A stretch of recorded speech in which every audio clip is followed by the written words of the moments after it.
Hi students, అందరికీ స్వాగతం. Welcome to LTX classes. నేను మీ ఎస్పి రాజన్ అలియాస్ ఎస్పిఆర్. ఈరోజు మనం ఫిబ్రవరి 15th యొక్క ఇంపార్టెంట్ కరెంట్ అఫైర్స్ అనేది హిందూ న్యూస్ అనాలిసిస్ ద్వారా మనం చూడబోతున్నాం. సో ఇక్కడ నుంచి మీకు అందరికీ ఇంకొక విషయం చెప్తున్నాను. సో మన వీడియోలో హిందూ న్యూస్ అనాలిసిస్తో పాటు ఇంకేమైనా కానీ ఇంపార్టెంట్ ఎలిమెంట్స్ ఏమైనా ఉన్నా కానీ ప్రిలిమ్స్ పాయింట్ ఆఫ్ వ్యూలో ఫ్యాక్ట్స్ ఏమన్నా ఉన్నా కానీ అవి కూడా యాడ్ చేయడానికి నేను ట్రై చేస్తాను. సో దట్ మీ యొక్క ఎగ్జామ్ పాయింట్ ఆఫ్ వ్యూ అనేది ఓవరాల్గా క్లియర్ అవుతుంది. అంటే ప్రతిరోజు న్యూస్ అనాలిసిస్లో మీకు ఏదో ఒక కొత్త ఎలిమెంట్ యాడ్ చేస్తూ ఉండాలనేది నా ప్రయత్నంగా చేస్తున్నాను. సో అలాంటి ఒక మోడ్లోనే మనం ఇంకా ఇనిషియేటివ్స్ తీసుకొస్తాం. సో ఇంతకుముందు రివిజన్ చేయలేదు, ఇప్పుడు రివిజన్ చేసాం. మోటివేషన్ కోట్ యాడ్ చేస్తున్నాం, పీవైక్యూస్ యాడ్ చేస్తున్నాం. ఇదే విధంగా కంటెంట్లో మనం యాడ్ ఆన్స్ అనేది ఇచ్చుకుంటూ మన క్వాలిటీ అనేది బెస్ట్ లెవెల్లోకి తీసుకెళ్తూ ఈ సబ్జెక్ట్ చదివితే మీకు ఎగ్జాక్ట్లీ ఎగ్జామ్లో పోయి మీరు క్లియర్ చేయగలరు అనే ఒక స్టాండర్డ్ని ఇక్కడ కాంప్రమైజ్ కాకుండా మనం సబ్జెక్ట్ అనేది అందించాలనే నా ప్రయత్నంతో నేను చేస్తూ ఉన్నాను. So kindly many are supporting very well. మీ యొక్క కమెంట్స్ ప్రతిరోజు చదువుతున్నాను. Those are kindly regularly following. I thank everyone. So అలాగే మన కంటెంట్లోకి వెళ్దాం. సో ఫస్ట్ ఆఫ్ ఆల్ మన యొక్క ఆఫర్స్ ఏమున్నాయి, కోర్సెస్ ఏమున్నాయని తెలుసుకుందాం. సో చూడండి, అల్టిమేట్ కరెంట్ అఫైర్స్ కోర్స్ నేను మీ SPR sir 9 PM daily. So ఆ రోజు ఉంటున్న కరెంట్ అఫైర్స్లో నుంచి ఇంపార్టెంట్ పీవైక్యూస్ చూస్తూ, అలాంటి దానికి సంబంధించిన క్వశ్చన్స్ చూస్తూ, అలాగే దాని యొక్క అనలైజ్ చేస్తూ డైలీ కరెంట్ అఫైర్స్ అనేది మీ యొక్క ఎగ్జామ్ పాయింట్ ఆఫ్ వ్యూలో prelims, mains, competitive exam point of వ్యూలో ఇంకా ఈజీ చేస్తూ రెగ్యులర్గా మనం 9 PM అనేది డిస్కస్ చేస్తూ ఉంటాం. సో కైండ్లీ ఆ కోర్స్ మీకు కావాలి అనుకున్నా అంటే 5,000 పే చేశారంటే లైఫ్ టైం వ్యాలిడిటీతో ఎల్లప్పుడూ మీరు యాక్సెస్ చేసుకోగలిగిన క్వాలిటేటివ్ కరెంట్ అఫైర్స్ క్లాస్ అనేది లైవ్గా అనేది తీస్తుంటాము. అలాగే మీకు ఇంకేమైనా డౌట్స్ ఏమైనా ఉంటే కూడా మీరు లైవ్ ఇంటరాక్షన్ అనేది కూడా చేసుకోగలరు. So this is what available for current affairs course. ఇది మాత్రమే కాకుండా సింపుల్సా ఒక్కొక్క కోర్స్ ఇవన్నీ కాదు సార్, నాకు యూపీఎస్సి ఇన్ఫినిటీ కావాలి సార్, కంప్లీట్ కాంప్రహెన్సివ్ కావాలి సార్ అని కోరుకుంటున్న వారికి, అలాగే మీ సర్కిల్లో ఐఏఎస్ డ్రీమ్ చేస్తూ నేను ఎలాగైనా సక్సెస్ అవ్వాలి, చాలా ఇన్స్టిట్యూట్స్లో కొన్ని కోర్సెస్ ఉన్నాయి లేవు ఇలా ఒక కన్ఫ్యూజన్స్లో ఉండకుండా కంప్లీట్గా ఒక సెట్ ఆఫ్ కోర్సెస్ అనేది సబ్జెక్ట్ మొత్తం కంప్లీట్ చేస్తూ, సిలబస్ మొత్తం కంప్లీట్ చేస్తూ, ఎల్లప్పుడూ మీకు యాక్సెస్ ఉండేలా, మీకు డౌట్ వచ్చినప్పుడంతా సబ్జెక్ట్ చూసుకునే విధంగా అన్లిమిటెడ్ యాక్సెస్ ఉండే, లైఫ్ టైం వ్యాలిడిటీ ఉండే ఒక కోర్స్ కావాలనుకుంటున్నారంటే there is no better platform than this in Telugu states అని. తెలంగాణ, ఏపీలో ఇంతకన్నా అద్భుతమైన ఒక యూపీఎస్సి ఇన్ఫినిటీ కోర్స్ అనేది లేదు అన్నటువంటి క్వాలిటీతో కంటెంట్ అందిస్తూ మనము 48,000 రూపీస్కే మనము యూపీఎస్సి ఇన్ఫినిటీ కోర్స్ అనేది అందిస్తున్నాము. ఈ యొక్క కోర్స్ అనేది వ్యాలిడిటీ అనేది మీకు 28th ఫిబ్రవరి వరకు ఉంటుంది. ఫ్లాట్ 17,000 రూపీస్ డిస్కౌంట్ ఇస్తున్నాం. 65,000 రూపీస్ కాస్ట్ చేసే కోర్స్ని మనం 48కే ఇస్తున్నామండి. సో మీరు కానీ మీ సర్కిల్లో కానీ ఎవరైనా ఉన్నారు కానీ వాళ్ళకి తెలియజేయగలరు. అలాగే మనం యూపీఎస్సి ఇన్ఫినిటీ ఆఫ్లైన్లో నేను వైజాగ్లోనే హిస్టరీ అనేది స్టార్ట్ చేసి రన్ అవుతుందండి. మీరు కలవాలనుకున్న, క్లాస్ అటెండ్ అవ్వాలనుకున్న రావచ్చు, వినొచ్చు. 3 days ఫ్రీ డెమో క్లాస్ ఉంటుంది కాబట్టి మీ డౌట్స్ ఏమైనా ఉన్నా కానీ క్లియర్ చేసుకోవచ్చు. మీకు గైడెన్స్ ఏమన్నా కావాలన్నా కానీ వచ్చి మీరు కన్సల్ట్ అవ్వచ్చు. మన సురేష్ సార్ కూడా అక్కడ అవైలబుల్లో ఉంటారు వైజాగ్లో. అక్కడ మన ఆఫ్లైన్ బ్యాచ్ అనేది స్టార్ట్ అయ్యి రన్ అవుతుంది సక్సెస్ఫుల్గా. అలాగే హైదరాబాద్లో కూడా మన ఆఫ్లైన్ బ్యాచెస్ అనేది క్లాస్ ఎన్విరాన్మెంట్, కొంతమందికి ఆ క్లాస్లో కూర్చుంటూ ఫ్రెండ్స్తో ఇంటరాక్ట్ అవుతూ స్టాఫ్ బోర్డులో చెప్తుంటే అలాంటప్పుడు అలా మదిలో అలా ఎంటర్ అయిపోతుంది, అలా కష్టపడి చదువుకుని ఈజీగా నేర్చుకునేస్తుంటారు. సో అలాంటి ఒక అద్భుతమైన ప్లాట్ఫామ్ కోసం కోరుకుంటున్న స్టూడెంట్స్ కోసం మనము ఆఫ్లైన్ అనేది అందిస్తున్నాం. సో తెలుగు రాష్ట్రాల్లో మాత్రమే కాదు, సో నేషనల్ లెవెల్లో కూడా ఇంత అద్భుతమైన ఆఫ్లైన్ క్లాసెస్ ఇంత లో కాస్ట్కి ఎవరు ఇవ్వలేదు అనేంత విధంగా మనము 58,000 రూపీస్కే మనము కోర్స్ అనేది అందిస్తున్నామండి. అవి కూడా లైఫ్ టైం వ్యాలిడిటీతో మీ యొక్క డ్రీమ్స్ని మీరు నిజం చేసుకునే విధంగా మనం క్వాలిటీ తగ్గకుండా సబ్జెక్ట్స్ అంతా కూడా అందిస్తూ ఉన్నామండి. సో ఈ యొక్క కోర్స్ యొక్క వ్యాలిడిటీ కూడా 28th ఫిబ్రవరి వరకు ఉంటుంది. సో ఇంకేమన్నా డౌట్స్ ఉన్నా కానీ you can consult or contact the number అండి, దే విల్ ప్రొవైడ్ ఇట్. అలాగే యూపీఎస్సీ ఆప్షనల్ కూడా మనం అందిస్తున్నాం.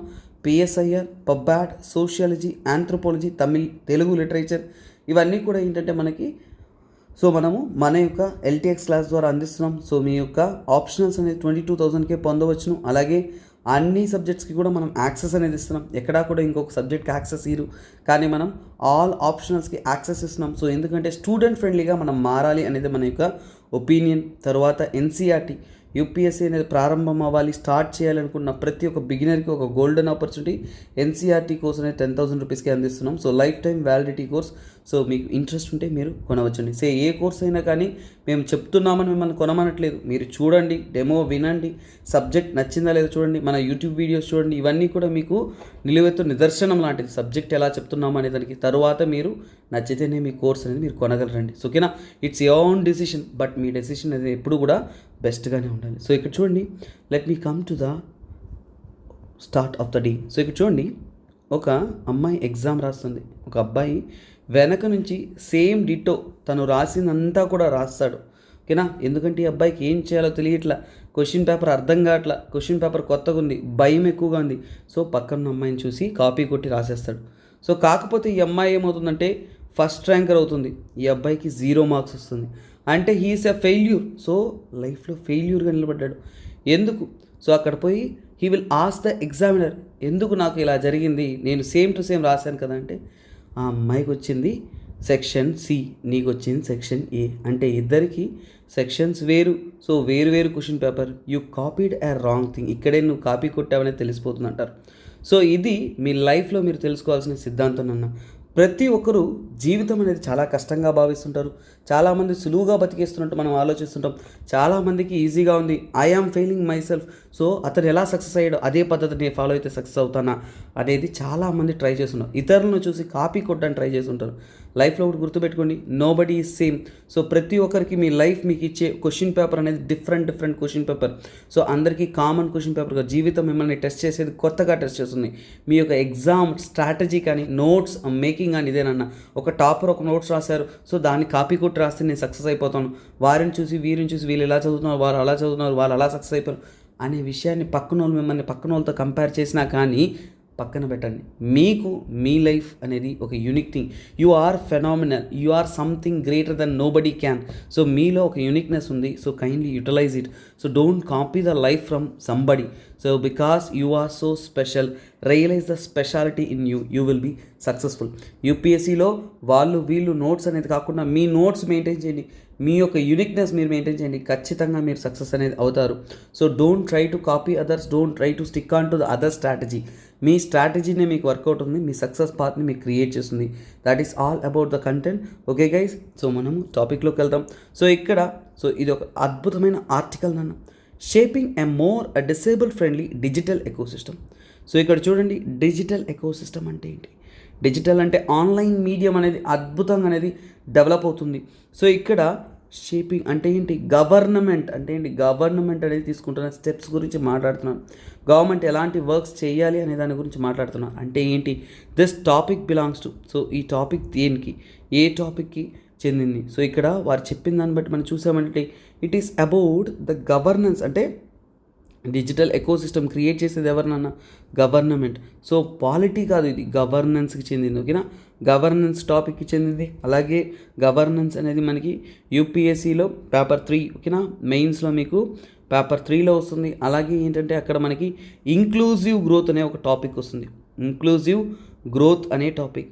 So one of our friend అనేవారు అడిగారు. సో ఇక్కడ నుంచి మీరు ఆ ఆర్టికల్ అనేది ఏ చాప్టర్లో, ఏ సబ్జెక్ట్లో, ఏ సిలబస్లో వస్తుందో కూడా అడిగారు. కాబట్టి వారి కోసం ఇక్కడ నుంచి అవి కూడా నేను ఇంక్లూడ్ చేస్తూ ఉంటాను. ఓకేనా, let's make a better in education అన్న. సో ఇక్కడ చూడండి, గవర్నెన్స్ అనేది సో చాలా ఇంపార్టెంట్ టాపిక్. అందులో ఇంక్లూజివ్ గ్రోత్లో ఈ చాప్టర్ అనేది వస్తుంది. ఇంక్లూజివ్ గ్రోత్ అంటే ఏంటంటే, సో మనము ప్రతి ఒక్కరికి సమానమైన గ్రోత్ అవ్వడానికి. ఫర్ ఎగ్జాంపుల్ అంటే వెనకబడిన వర్గాలు ఉంటారు, మహిళలు ఉంటారు, అలాగే దివ్యాంగ్ ఉంటారు, ఓకేనా. సో డిసేబుల్ పర్సన్స్ ఉంటారు. వారందరినీ కూడా మనం కలుపుకుంటూ ఒక ఇన్ఫ్రాస్ట్రక్చర్ కానీ, ఒక అద్భుతమైన టెక్నాలజీ కానీ ఏదైనా మనం అందిస్తున్నామంటే అది అందరికీ కూడా కరెక్ట్గా చేరే విధంగా అనేది మనం ప్రయత్నించాలి అనేది తెలుపుతున్నారు.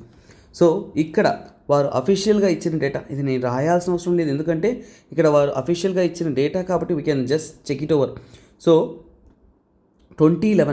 2011లో మనకి సెన్సస్ జరిగిందన్న. 2021లో కోవిడ్ వల్ల పోస్ట్ పోన్ అవ్వడం వల్ల ఇప్పటికీ మీరు కాంపిటేటివ్ ఎగ్జామ్స్కి వెళ్ళే ముందు 2011 సెన్సస్ని రిఫర్ చేసుకోవడం అనేది ఉన్నతమైన పద్ధతి. సో ఇక్కడ చూడండి, 2.21% ఆఫ్ ఇండియన్ పాపులేషన్ అనేవారు డిసేబుల్డ్గా అనేది ఉన్నారు. సో ఇది గ్రాస్ ఎస్టిమేషన్గా చెప్తున్నారు. అలాగే వరల్డ్ హెల్త్ ఆర్గనైజేషన్ తరపు నుంచి ఏం చెప్తున్నారంటే 16% జనాభా గ్లోబల్ పాపులేషన్ ఈజ్ డిసేబుల్డ్, అంటే ప్రపంచవ్యాప్తంగా అనేది 16% జనాభా అనేది సో డిసేబుల్డ్గానే తెలుపుతున్నారు. అంటే ఏదో ఒక రకంగా డిసేబుల్డ్ అనేది, ఓకేనా, it's not a single mean, it is a different. So అలాగే ఇక్కడ అంటే పాపులేషన్ నెంబర్ కూడా ఇచ్చారు.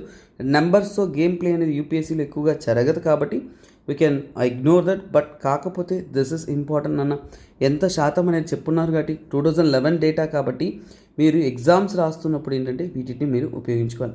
సో ఈ మధ్య ఇంటర్నెట్ టెక్నాలజీ, సో ఇక్కడేంటి, సో దిస్ ఈజ్ ఫార్ దేని గురించి మాట్లాడుతున్నారు, డిజిటల్ ఎకోసిస్టమ్. డిజిటల్ ఎకోసిస్టమ్ అంటే ఏంటి, ముందు గవర్నమెంట్ అనేది డిజిటల్ ఇండియా, డిజిటల్ సిస్టమ్ ఇవన్నీ డెవలప్ చేయడానికి స్మార్ట్ ఫోన్ టెక్నాలజీ అనేది అద్భుతంగా రీచ్ అవుతుంది. ఇవన్నీ జరుగుతున్నప్పుడు వీటన్నిటికీ కావాల్సిందంటే సో ఎప్పుడైనా కానీ మనము డిజిటల్ ఇన్ఫ్రాస్ట్రక్చర్ అనేది మార్చాలి, ఓకేనా. డిజిటల్ ఇన్ఫ్రాస్ట్రక్చర్ ఏదైతే ఉంటుందో సో అంటే సో మనము ఈ యొక్క డిజేబుల్ ఫ్రెండ్లీగా మార్చాలి డిజిటల్ ఇన్ఫ్రాస్ట్రక్చర్ని. సో ఆన్లైన్ మీడియం ఏదైతే ఉంటుందో అన్నీ కూడా ఏంటంటే వాటి ద్వారా ఉపయోగిస్తున్న యూజర్స్ ఎవరైతే ఉంటున్నారో సో అన్నీ కూడా వారికి యాక్సెసిబుల్గా ఉండాలి, ఫ్రెండ్లీగా ఉండాలి అనేది చెప్తున్నారు. ఫర్ ఎగ్జాంపుల్ మనం తీసుకున్నాము అంటే ముఖ్యంగా డిజిటల్ ఎకోసిస్టమ్ అంటే ముఖ్యంగా మనకు వచ్చేది అంటే స్మార్ట్ ఫోన్. ఒకప్పుడు పెద్ద పెద్ద కంప్యూటర్లో చేయగలిగిన పనులు మీ చేతిలో ఉంటున్న ఫోన్లో మీ ముందే అన్ని వర్క్స్ అనేది అయిపోతున్నాయి. సో అలాగే ఈ స్మార్ట్ ఫోన్ యూజర్స్ తీసుకున్నాము అంటే సో ఇక్కడ స్పెసిఫిక్ డేటా లేదు, అంటే so disabled person, no specific data అంటే ఏంటి, ఎంతమంది రీసెంట్గానే స్మార్ట్ ఫోన్ ఇంప్రూవ్మెంట్ ఎక్కువైంది, ఉపయోగించే వాళ్ళు ఎక్కువయ్యారు. సో అందువల్ల పర్టికులర్గా ఎంతమంది స్మార్ట్ ఫోన్ ఉపయోగిస్తున్నారు, ముఖ్యంగా ఏంటి, no specific data for disabled అంటే దివ్యాంగ్, ఓకేనా. సో ఇప్పుడు ఎవరైతే దివ్యాంగ్ అనొచ్చు, డిసేబుల్డ్ అనొచ్చు, సో అలాంటి వ్యక్తులు ఎంతమంది, ఓకేనా, సో వారు ఎంతమంది ఈ యొక్క స్మార్ట్ ఫోన్ ఉపయోగిస్తున్నారు, సో స్మార్ట్ ఫోన్ ద్వారా బెనిఫిట్ పొందుతున్నారు అనే స్పెసిఫిక్ డేటా అనేది మనకి ఇంకా అందుబాటులో అనేది లేదు, ఓకేనా. సో ఇది మనకు తెలిసిన వాస్తవం. కాకపోతే ఇండియాలో మాత్రం తీసుకున్నాము అంటే ఓవరాల్గా 2020 డేటా ప్రకారం మన ఇండియాలో 2020 డేటా ప్రకారం తీసుకున్నామంటే సో మనకి 750 మిలియన్ పీపుల్, ఎంతమంది అన్న 750 మిలియన్ పీపుల్, సుమారు 75 కోట్ల మంది, ఎంతమందినన్నా 75 కోట్ల మంది అనేది ఇంటర్నెట్ కానీ, ఓకేనా, ఇంటర్నెట్ కానీ లేదా స్మార్ట్ ఫోన్ కానీ ఉపయోగిస్తున్నారు, ఓకేనా. సో ఏదో ఒక ఫామ్లో ఇంటర్నెట్ అండ్ స్మార్ట్ ఫోన్ అనేది ఉపయోగిస్తున్నారు. సో ఇప్పుడు మీరు ఇంకొక విషయం తెలుసుకోవాలి, ఇది అఫీషియల్గా మన హిందూ న్యూస్ పేపర్లో వస్తున్న డేటా కాబట్టి ఇలాంటి డేటాస్ అనేది ఏంటంటే ఖచ్చితంగా మీరు ఎగ్జామ్లో ఉపయోగించుకుంటున్నప్పుడు మీ యొక్క ఎగ్జామ్ యొక్క అథెంటిసిటీ అనేది పెరుగుతుంది, అంటే మీ ఎగ్జామ్ యొక్క క్వాలిటీ అనేది పెరుగుతుంది అనేది మనం గుర్తుపెట్టుకోవాలి. తర్వాత చూడండి, సో ఫర్ ఎగ్జాంపుల్ అంటే యాక్సెసిబిలిటీ ఆఫ్ యాప్, మనం డిజిటల్ ఎకోసిస్టమ్ డెవలప్ చేస్తున్నామంటే యాక్సెసిబిలిటీ అంటే సో ఇప్పుడు ఎవరైనా కానీ ఇలాంటి డిసేబుల్ పర్సన్స్ అనేవారు సో యాక్సెసిబిలిటీ ఆఫ్ యాప్స్, ఆ యాప్స్ని ఉపయోగించుకోవడానికి వారికి ఫ్లెక్సిబుల్గా వారికి హెల్ప్ అయ్యే విధంగా ఎలాంటి ఫీచర్స్ ఉన్నాయా లేదా. సో ఫర్ ఎగ్జాంపుల్స్ అంటే చాలా యాప్స్లో ఇప్పుడు అలెక్సా కానీ తీసుకోండి, ఇంకా తీసుకున్నాము అంటే మల్టిపుల్ యాప్స్ అనేది ఉన్నాయన్న. సో యాప్స్ అనేది వారికి అందుబాటులో ఉండేలాగా వారు వెంటనే ఉపయోగించుకునే విధంగా ఉందా లేదా అనేది మనము స్టడీ చేయాలి. సో దీని గురించి ఒక రీసెర్చ్ జరిగిందన్న, ఆ రీసెర్చ్లో టాప్ 10 యూస్డ్ యాప్ని స్టడీ చేశారు. అంటే మనము ఎక్కువగా మన ఇండియాలో అత్యధికంగా ఉపయోగిస్తున్న టాప్ 10 యాప్స్. సో అందులో ఏంటంటే Swiggy, Paytm, PhonePe, Amazon, Flipkart, Uber, Ola, WhatsApp, Telegram ఇవన్నీ కూడా మనం డే టు డే ప్రతిరోజు మీరు ఉపయోగిస్తున్న టాప్ 10 యాప్స్. ఆ టాప్ 10 యాప్స్లో వారు ఏం చేశారంటే స్టడీ చేశారు. సో రీసెర్చ్ అనేది చేశారు. స్టడీ చేసేది ఏంటి, ఈజ్ ఇట్ డిజేబుల్ ఫ్రెండ్లీ, అది డిజేబుల్ పర్సన్స్కి ఫ్రెండ్లీగా ఉందా, వారికి యాక్సెసిబుల్గా వారికి అవైలబుల్గా అనేది ఉందా, వారి యొక్క వెబ్ కంటెంట్ అనేది యాక్సెసిబుల్గా ఉందా, లేదంటే గైడ్లైన్స్ అనేది వాళ్ళకి సరిగ్గా ఉందా అనేది స్టడీ చేసి ర్యాంకింగ్ చేస్తే సో 4 యాప్స్, అందులో ఏంటి 4 యాప్స్ అనేది సో రేటెడ్ లో, అంటే ఏంటి 4 యాప్లు అనేది ఏంటి రేటెడ్ లో, అంటే ఏంటి చాలా వరకు తక్కువ రేటింగ్ అనేది ఇచ్చారు, అంటే ఏంటి అంతగా పెర్ఫామ్ చేయలేదు. అందులో మిగతా 5 యాప్స్, ఓకేనా, మిగతా 5 యాప్స్ అనేది ఎలా ఉన్నాయంటే మీడియం పెర్ఫార్మెన్స్ ఇచ్చింది. సో అంటే ఒక్క యాప్ మాత్రమే ఖచ్చితంగా డిజేబుల్ ఫ్రెండ్లీగా ఉంది. అది ఏదో తెలపలేదు, మనకు అవసరం లేదు, అది రీసెర్చ్ నుంచి చెప్తారు. సో మనం పర్సనలైజ్డ్ కంటెంట్లోకి వెళ్ళకూడదు. బట్ జనరల్గా ఏంటంటే స్టడీ రీసెర్చ్ ఏం చెప్పిందో తెలుసుకోవాలి. సో ఈ రీసెర్చ్ చెప్పడం వల్ల మనకేం తెలిసింది? సో ఇప్పుడు ఏంటి, ఇమీడియట్ నెసెసిటీ అనేది మనకు కావాలి. అంటే ఇమీడియట్ నెసెసిటీ అంటే ఏంటి, మనకి వెంటనే ఒక విషయం తెలిసింది ఏమని, సో ఇమీడియట్ నెసెసిటీ అనేది ఉంది అంటే డిసేబుల్ ఫ్రెండ్లీగా ఒక ఇన్ఫ్రాస్ట్రక్చర్ డెవలప్ చేయాలి. ఓకేనా. సో ఇమీడియట్ నెసెసిటీ అంటే ఏంటి, మనము ఇన్ఫ్రాస్ట్రక్చర్, ఓకేనా. సో అంటే వాటి యొక్క ఏదైతే ప్రోడక్ట్స్ లాంచ్ చేస్తున్నారో వాటికి ఇన్ఫ్రాస్ట్రక్చర్ కానీ, ముఖ్యంగా ఏంటంటే ఫిజికల్ ఇన్ఫ్రాస్ట్రక్చర్ అయినా లేదంటే డిజిటల్ ఇన్ఫ్రాస్ట్రక్చర్ అయినా కానీ ఎలా ఉండాలి అంటే అద్భుతంగా వారికి హెల్ప్ చేస్తున్నటువంటి విధంగా. సో అలాంటి కొత్త రకమైన స్టడీ అనేది రావాలి. అలాగే ఏంటి, need to increase accessibility. So ఇలాంటివి మనం తెలుసుకోవాలన్నా, సో మనం ఒక ఊహల్లో ఉంటాం. ఓకే, ఒక యాప్ అనేది అందరికీ ఫ్రెండ్లీగా ఉంది, ఈజీగా ఉంది అనుకుంటాం. కానీ ఇప్పుడు ఫర్ ఎగ్జాంపుల్ ఒకప్పుడు కీప్యాడ్తో ఫోన్లు వచ్చేది. బాగా ఆలోచించండి, అట్లీస్ట్ కీప్యాడ్తో కళ్ళు తెలియని వాళ్ళు దాన్ని యాక్సెస్ అన్నా చేయగలరు. ఇప్పుడు టచ్ ఫోన్ వచ్చింది. ఓకే, టచ్ ఫోన్ వచ్చింది సార్, మనం వాయిస్తో చేసుకోవచ్చు సార్ అంటాం. ఒకవేళ కళ్ళు కనబడే వారు ఎలా చేస్తారు నాన్న? సో అక్కడ ఇప్పుడు వాయిస్ కళ్ళు కనబడే వారికి మూగవాళ్ళు కూడా ఉంటారు కొందరు. సో మూగవారు ఉంటే ఎలా వాయిస్ యాక్సెస్ చేసుకోగలరు? అవునా. అంటే ఏంటి, హియర్ దేర్ ఆర్ లేకున్నా వినబడిన వాళ్ళకి సో ఎలా అది హెల్ప్ అవుతుంది? సో ఇలా కొన్ని యాక్సెసిబిలిటీ ఉన్నా కానీ పర్టికులర్గా డిసేబుల్ ఫ్రెండ్లీగా వాటికి తగినటువంటి విధంగా సో సాటిస్ఫై చేసే విధంగా డిజిటల్ ఇన్ఫ్రాస్ట్రక్చర్ అనేది మనం ఇంకా క్రియేట్ చేయలేదు అనేది ఈ యొక్క రిపోర్ట్ ద్వారా తెలుసు. Need to increase the digital access అంటే ఏంటి, డిజిటల్ యాక్సెస్ అనేది ఇంకా పెంచాలి.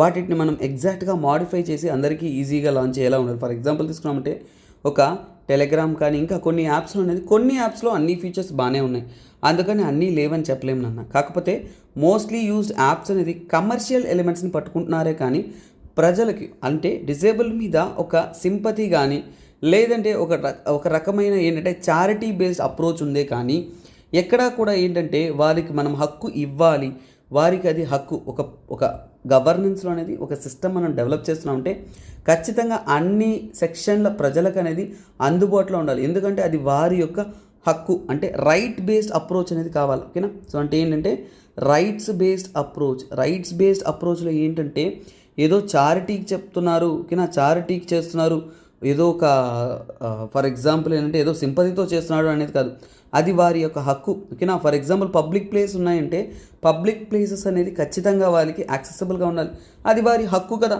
దిస్ ఇస్ వాట్, అలాంటి ఒక ఎన్విరాన్మెంట్ అనేది క్రియేట్ చేయాలి. గవర్నెన్స్ అనేది అదే చెప్తుంది కదా నాన్న. గవర్నెన్స్ అనేది ఏం చెప్తుంది?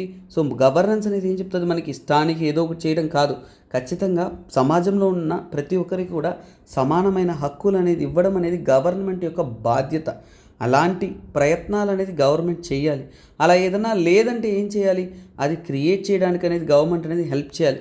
సో ప్రస్తుతం ఉన్న పద్ధతుల్లో తీసుకున్నామంటే ఏఐ, ఆర్టిఫిషియల్ ఇంటెలిజెన్స్ ఏదైతే ఉంటుందో, ఓకేనా, ఆర్టిఫిషియల్ ఇంటెలిజెన్స్ ఏదైతే ఉంటుందో, సో ఇది ఆర్టిఫిషియల్ ఇంటెలిజెన్స్ అనేది చాలా వరకు, ఓకేనా, సో ఆర్టిఫిషియల్ ఇంటెలిజెన్స్ అనేది చాలా వరకు ఏంటంటే సో డిజేబుల్ ఫ్రెండ్లీగానే తయారవుతుంది. ఓకేనా. సో చాలా విషయాలు అనేది క్రియేట్ చేస్తున్నాం. అదే నేను చెప్పాను, అలెక్సా, హే సిరి, హే గూగుల్, ఇలా మనం చెప్తూ యాక్సెసిబిలిటీ పెంచుతున్నాం.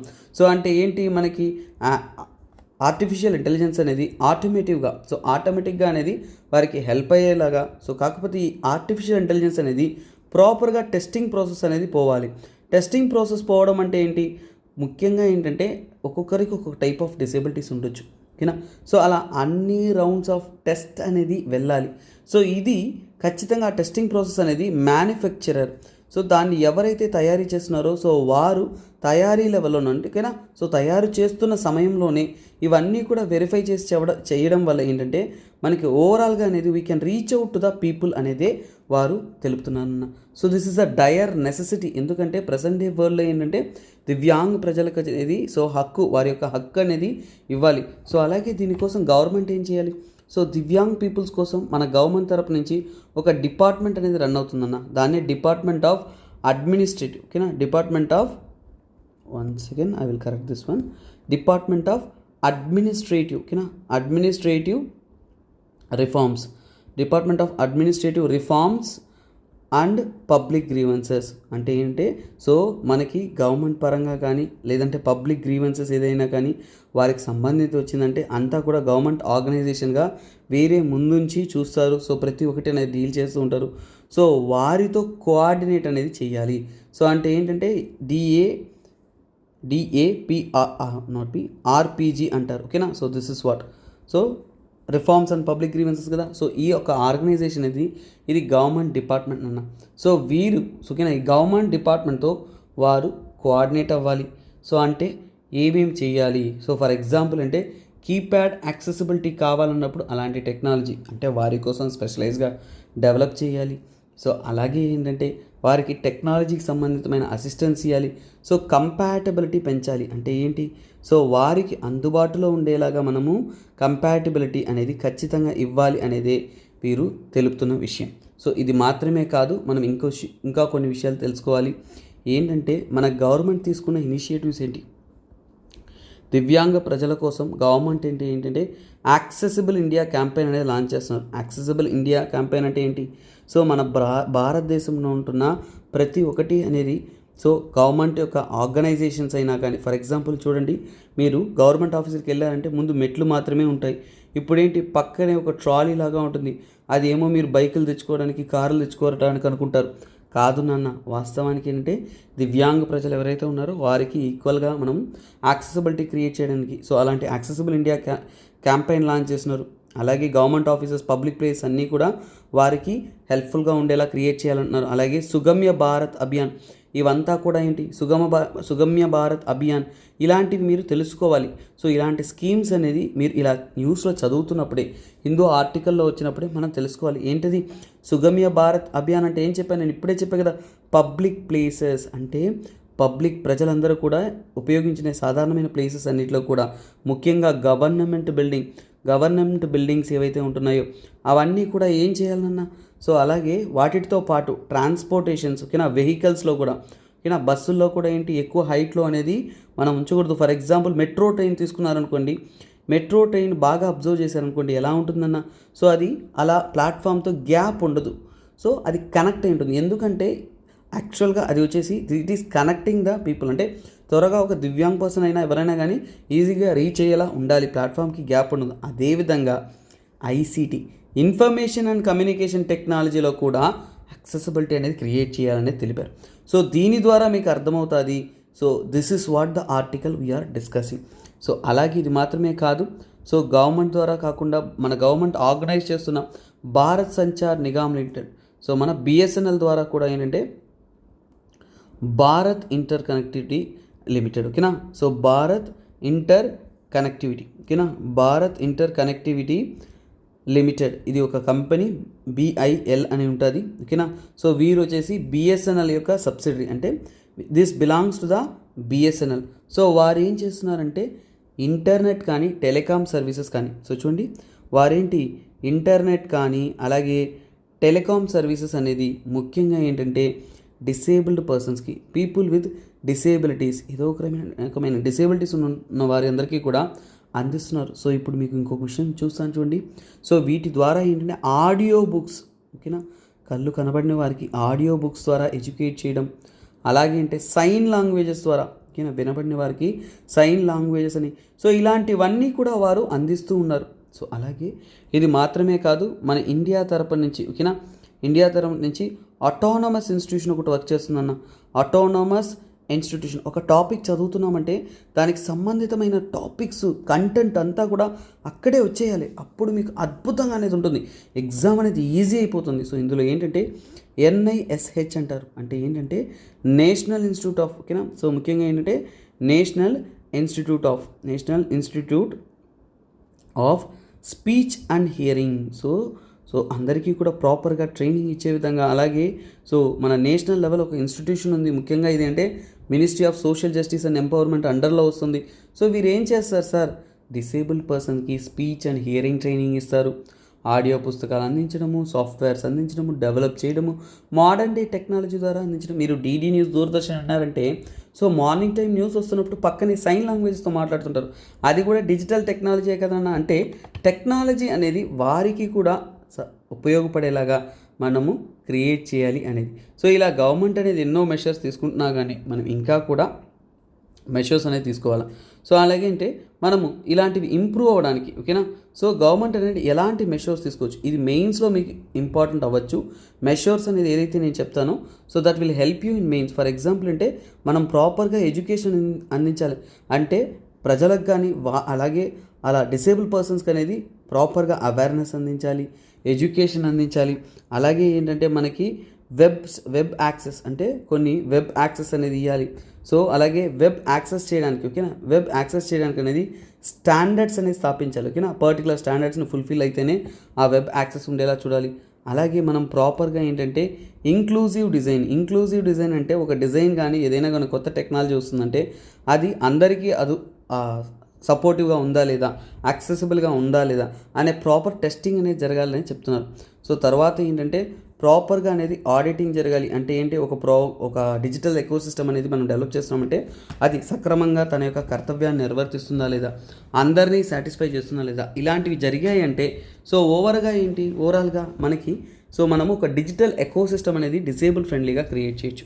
సో ఇప్పుడు చూసారంటే ఒక కంటెంట్ అనేది అంటే ఈ విధంగా మనం ప్రొసీడ్ అవ్వాలి. సో ఇది mains level, prelims level overall understanding అనేది మనకి హిందూ అనాలిసిస్లో అందిస్తాను. సో నేను చెప్పాను కదా, సో కంటెంట్స్ అనేది మనం ఏంటంటే మెయిన్స్ లెవెల్లో చూస్తున్నప్పుడు ఓవరాల్ అనేది ప్రతి ఒక్కటి ఇంటర్ రిలేటెడ్ కంటెంట్ అనేది తెలుసుకోవాలి ఓకేనా. ఓకే స్టూడెంట్స్, సో ఇక్కడ చూడండి, ఇది ఇంకొక ఇంపార్టెంట్ ఆర్టికల్ అన్న. సో యాంటీ ఎంక్రోచ్మెంట్ డ్రైవ్ అనేది జమ్మూ అండ్ కాశ్మీర్లో జరుగుతుంది, halted by centre steps in. ఇవన్నీ కూడా డైలాగ్స్ ఉన్నాయి, అవన్నీ వద్దు. మనకి ఏంటంటే ఎగ్జామ్ పాయింట్ ఆఫ్ వ్యూ ఏంటి, ఇక్కడ ఆర్టికల్ ఏంటి. సో ఇక్కడ హోమ్ మినిస్ట్రీ ఇన్వాల్వ్ అయ్యిందన్నారు, కొన్ని ల్యాండ్ అనేది తీసుకుంటున్నారు, జియో ట్యాగింగ్ అన్నారు. సో ఇవన్నీ కూడా మనం తీసుకుందాం. సో ఫస్ట్ ఆఫ్ ఆల్ ఏంటంటే ఇక్కడ ఏంటి, రోష్ని యాక్ట్. సో ఇది ఈ టాపిక్ ఇంపార్టెంట్. అసలు జమ్మూ అండ్ కాశ్మీర్లో ఉన్న ఈ రోష్ని యాక్ట్ అంటే ఏంటి, దీనికి సంబంధితమైన డీటెయిల్స్ అండి. ఈ వీడియోలో మీరు అద్భుతంగా ఈ కంటెంట్ నేర్చుకోబోతున్నారు. So kindly keep viewing, you will learn this content beautifully. ఇది చాలా చాలా ఇంపార్టెంట్, ఎందుకంటే ఇది 2020లో అద్భుతమైన కరెంట్ అఫైర్స్గా చాలా ఇంపార్టెంట్గా న్యూస్లో ఉన్నింది.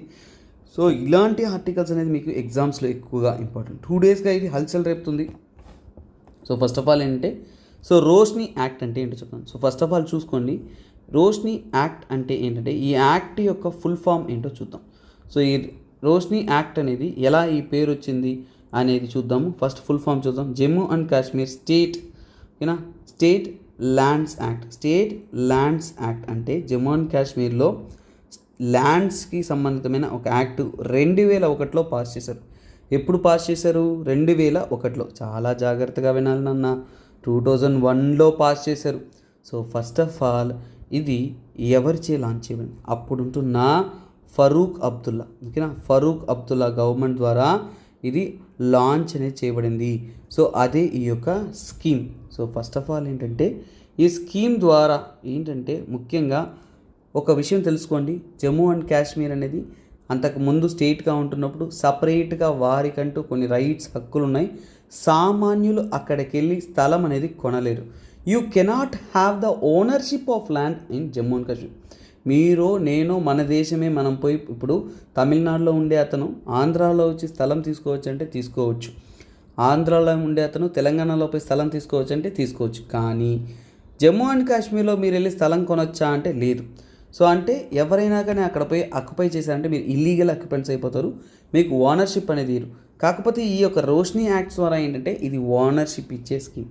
అంటే ఏంటంటే సో ఇప్పుడు ఈ యాక్ట్ ద్వారా first of all occupants. So మీరు తెలుసుకోవాలంటే ఆక్యుపెంట్స్ అంటే ఎవరు, ఆక్యుపెంట్స్ అంటే ఏంటంటే ఏదైనా స్థలం మీద మీరు హక్కు ఉండదు, మీకు రైట్స్ ఉండదు, కానీ ఆ స్థలంలో మీరు ఉంటారు, కబ్జా చేయడం అంటారు. దాన్నే మనం ఏమంటాం, ఆక్యుపెంట్స్ అంటే ఏంటి, ఎంక్రోచ్మెంట్ అంటే ఏంటి, సో వారు ఆ స్థలంలోనే ఉన్నారు, ఆ స్థలం యొక్క ఓనర్షిప్ అనేది గవర్నమెంట్ ల్యాండ్లో కొంతమంది ఉంటున్నారు, ఎక్కువ కాలం ఉంటున్నారంటే అది. సో ఇలా ఆక్యుపెంట్స్కి ఏంటంటే ఈ యొక్క జమ్మూ అండ్ కాశ్మీర్ గవర్నమెంట్ అనేది ownership rights of the land అనేది ఇస్తా అన్నారు. ఏమి ఇస్తా అన్నారు, ownership rights of the land. So ownership rights of the land అనేది ఇస్తాము అని చెప్పారు. సో ల్యాండ్ ఇస్తా అన్నారు, ఊరికే అయితే ఇయ్యరు కదా.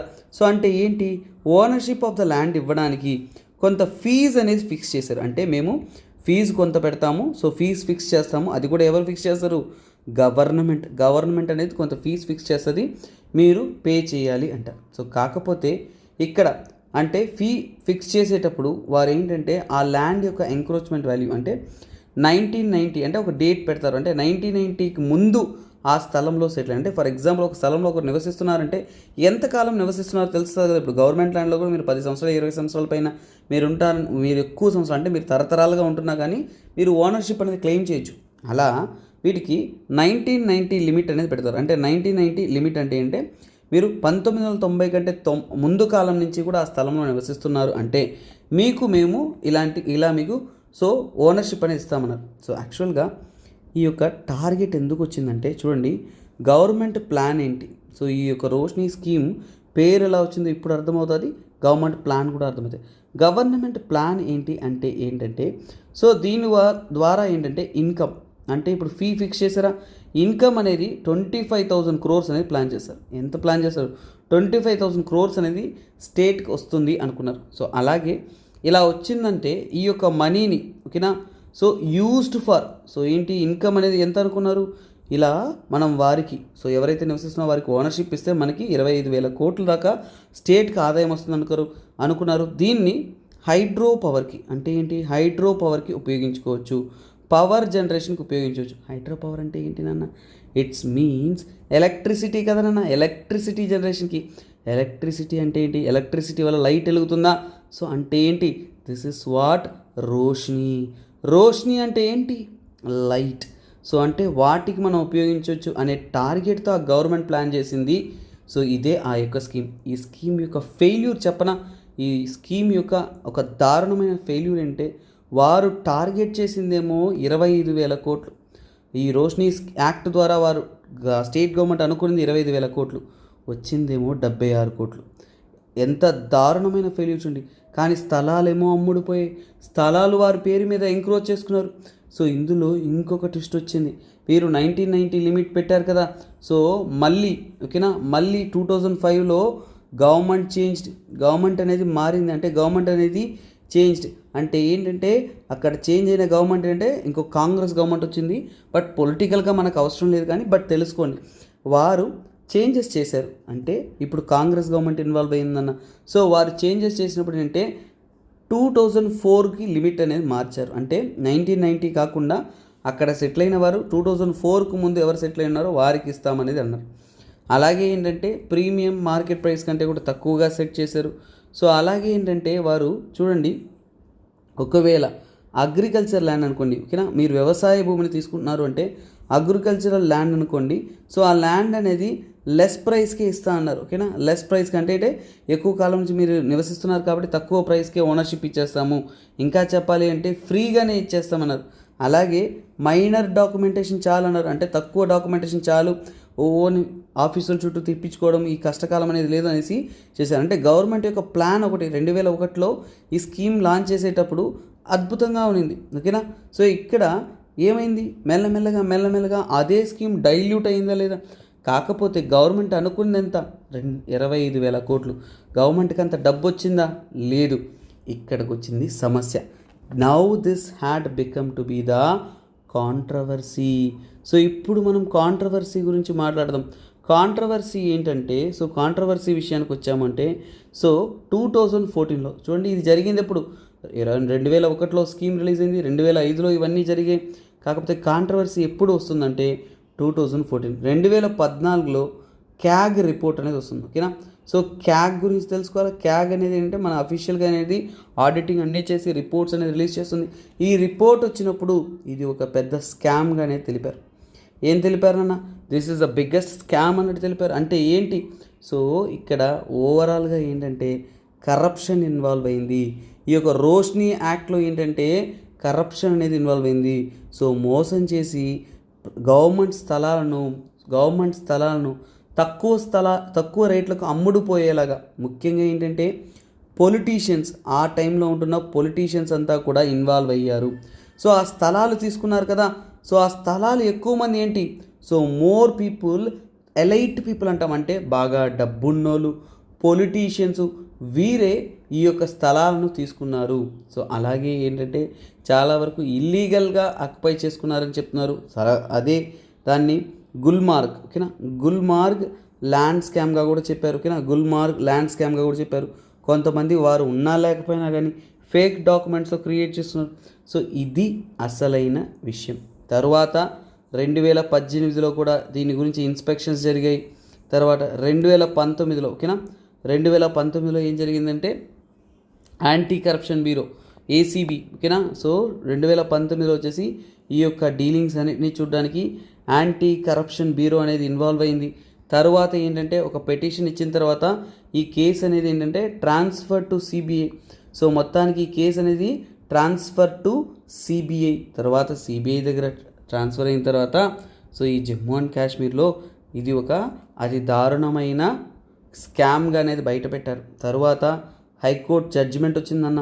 హైకోర్టు యొక్క జడ్జిమెంట్లో ఏమొచ్చిందంటే సో ల్యాండ్ ఏదైతే అలకేట్ చేశారో ఆల్ అలాట్మెంట్స్ అంటే ఏంటి, ఈ యొక్క స్కీమ్ అనేది స్కామ్ 25,000 కోట్లు వారు టార్గెట్ చేస్తే వచ్చిందేమో 76 కోట్లు. అంటే పొలిటీషియన్స్, డబ్బున్నోళ్ళు వీరంతా కూడా ఇర్రెగ్యులారిటీస్ చేసి మోసాలు చేసి ఇది ఒక అంటే స్కీమ్లో ఉన్న కొన్ని నెగటివ్స్ని ఉపయోగించుకునేసి లూటింగ్ చేసినట్టు గవర్నమెంట్ ల్యాండ్స్ని ఇల్లీగల్గా ట్రాన్స్ఫర్ చేసినట్టు చెప్పారు. అందువల్ల ఆల్ అలాట్మెంట్స్ ముఖ్యంగా రోష్ని యాక్ట్ ద్వారా ఏమేమి అలాట్మెంట్ చేశారో అవన్నీ కూడా నల్ అండ్ వాయిడ్, అంటే ఇక అది చెల్లదు అనేది చెప్పారు. ఈ జడ్జిమెంట్ ఎప్పుడు వచ్చిందన్న అక్టోబర్ 2020. మీకు చెప్పాను అక్టోబర్ 2020లో ఇది కరెంట్ అఫైర్స్ నాన్న. సో ఇప్పుడు ఈ యొక్క జడ్జిమెంట్ని ఇంప్లిమెంట్ చేస్తున్నారు. న్యూస్ ఇప్పుడు అర్థమవుతుంది చూడండి, ఇంప్లిమెంట్ చేస్తున్నారు అంటే ఈ యొక్క స్టేట్ గవర్నమెంట్ అనేది అఫీషియల్గా అనేది ఇప్పుడు చూడండి ఆర్టికల్ మీకు అర్థమవుతుంది చూడండి. A month long anti encroachment drive in Jammu and Kashmir to retrieve the government land. మళ్ళీ తిరిగి పొందడానికి యూనియన్ హోమ్ మినిస్టర్ ఓకేనా and government told the Hindu. So అంటే ఏంటంటే హ్యాస్ బీన్ హాల్టెడ్, అంటే ఒక నెల రోజులుగా జేసీపీలు ఇవన్నీ తీసుకునేసి ఎవరంతా ఇల్లీగల్గా ఆక్యుపై చేసుకున్న వాళ్ళందరినీ కూడా ఖాళీ చేయించేసి అంతా బుల్డోజర్స్ వాటిని ఉపయోగించుకుని సో గవర్నమెంట్ అనేది హైకోర్టు ఆర్డర్స్ ఏవైతే ఉన్నాయో వాటిని పాటించే విధంగా స్థలాలను తిరిగి మన గవర్నమెంట్ పొందుతున్నట్టు చెప్పారు. దిస్ ఈస్ ద బ్యూటీ అండి. ఒక టాపిక్ని చదువుతున్నాం అనుకోండి చూడండి, యాంటీ ఎంక్రోచ్మెంట్ డ్రైవ్. సో దీనికి సంబంధించి ఇంకోలా కూడా దీన్ని చదవచ్చు, రైట్ టు ప్రాపర్టీ ఓకేనా. సో అది మీరు పాలిటీ క్లాస్లో చదువుతారు, రైట్ టు ప్రాపర్టీ ఓకేనా, రైట్ టు ప్రాపర్టీ. అలాగే మనము article 300A right to property situation ఏమైంది, ఆర్టికల్ 300A పరిస్థితి ఏంటి, ప్రస్తుతం ప్రాపర్టీ అనేది లీగల్ రైట్ ఓకేనా, not a constitutional right. So ఇలా మనం కొన్ని పాలిటీ పాయింట్ ఆఫ్ అది పాలిటీ క్లాస్లో వింటారు కాబట్టి నేను వాటిని ఇక్కడ చెప్పలేదు. So what is Roshni act, అసలు ఇష్యూ ఏంటి, రోష్ని యాక్ట్ అనేది ఎందుకు వచ్చింది ఏంటి అనేది పూర్తి వివరణ అనేది అందించాను. సో ఒక సబ్జెక్ట్ని చదివేటప్పుడు ఏంటంటే కొద్దిగా వెనక్కెళ్ళండి, అది ఎలా స్టార్ట్ అయింది, ఏం జరుగుతుందని తెలుసుకొని ఆ సబ్జెక్ట్ని చదవడం స్టార్ట్ చేశారంటే అద్భుతస్య, ఒక విషయాన్ని మనం పూర్తిగా గ్రహించుకోవాలి. ఇది ఎగ్జామ్ మాత్రమే కాదు, దిస్ ఈజ్ అ నాలెడ్జ్. ఒక ఎగ్జామ్ చదివే అతనే హిందూ అనాలిసిస్ చూడాల్సిన అవసరం లేదు. ప్రతి ఒక్క ఎగ్జామ్ అంటే యూపీఎస్సీ ఐఏఎస్ చదువుతున్నా నేను మాత్రమే వినాలి అనేది కాదు, మీరు ఏ కాంపిటేటివ్ ఎగ్జామ్ రాసేవారైనా కానీ ఈ వీడియోస్ అనేది మీకు కంప్లీట్ నాలెడ్జ్ అనేది నేను అందిస్తాను. So kindly keep following. మీ ఫ్రెండ్స్ వేరే ఎగ్జామ్ ప్రిపేర్ అవుతున్నా చెప్పండి మన అనాలిసిస్ని చూడమని. ఒక నాలెడ్జ్ అనేది దొరుకుతుంది, ఒక కంటెంట్ అనేది క్వాలిటీ దొరుకుతుంది, ఒక అండర్స్టాండింగ్ అనేది వస్తుంది. రేపు న్యూస్ పేపర్ ఎలా చదవాలి, న్యూస్ పేపర్లో ఏం కంటెంట్ ఉందని మీరు తెలుసుకోవడానికి ఒక అద్భుతం అనేది జరుగుతుందన్న. So kindly keep motivating peoples, kindly share with your friends. తర్వాత జమ్మూ అండ్ కాశ్మీర్లో లిథియం రిజర్వ్స్ అనేది దొరుకుతున్నాయి అనేది, దీని గురించి ఆల్రెడీ నేను ఒక ప్రీవియస్ వీడియోలో క్లియర్గా అనేది చెప్పడం జరిగింది. మళ్ళీ దానికి రిలేటెడ్ కంటెంట్ ఇవ్వడం వల్ల సో ఇంకొక క్రియేటివ్ న్యూ కంటెంట్ అనేది దానికి సంబంధించి మనము చూద్దామండి. సో ఎందుకంటే ఒక కంటెంట్ రిపీటెడ్గా వస్తుందంటే ఇంకొక విషయం స్టూడెంట్స్ని రిక్వెస్ట్ చేస్తున్నాను. సో ఒక కంటెంట్ మళ్ళీ వస్తుంది అంటే ఖచ్చితంగా మనం ఇంకా ఇంకా ఇంకా జాగ్రత్తగా చదవాలి. I am expecting some question related to it. So చూడండి, దీనికి సంబంధితమైన క్వశ్చన్ అనేది నెక్స్ట్ మళ్ళీ యూపీఎస్సీలో ప్రిలిమ్స్లో వచ్చే అవకాశం ఎక్కువ ఉందని చెప్తాను. సో అందువల్ల లిథియం సంబంధిత మనం చెప్పింది కాకుండా మీకు ఇంకా డీటెయిల్గా అనేది స్టడీ చేయమని చెప్తున్నాను ఓకేనా. సో అలాగే చూడండి, సో ఈ యొక్క లిథియం అంటే ఏంటి, వైట్ గోల్డ్. సో గుర్తుపెట్టుకోండి వైట్ గోల్డ్.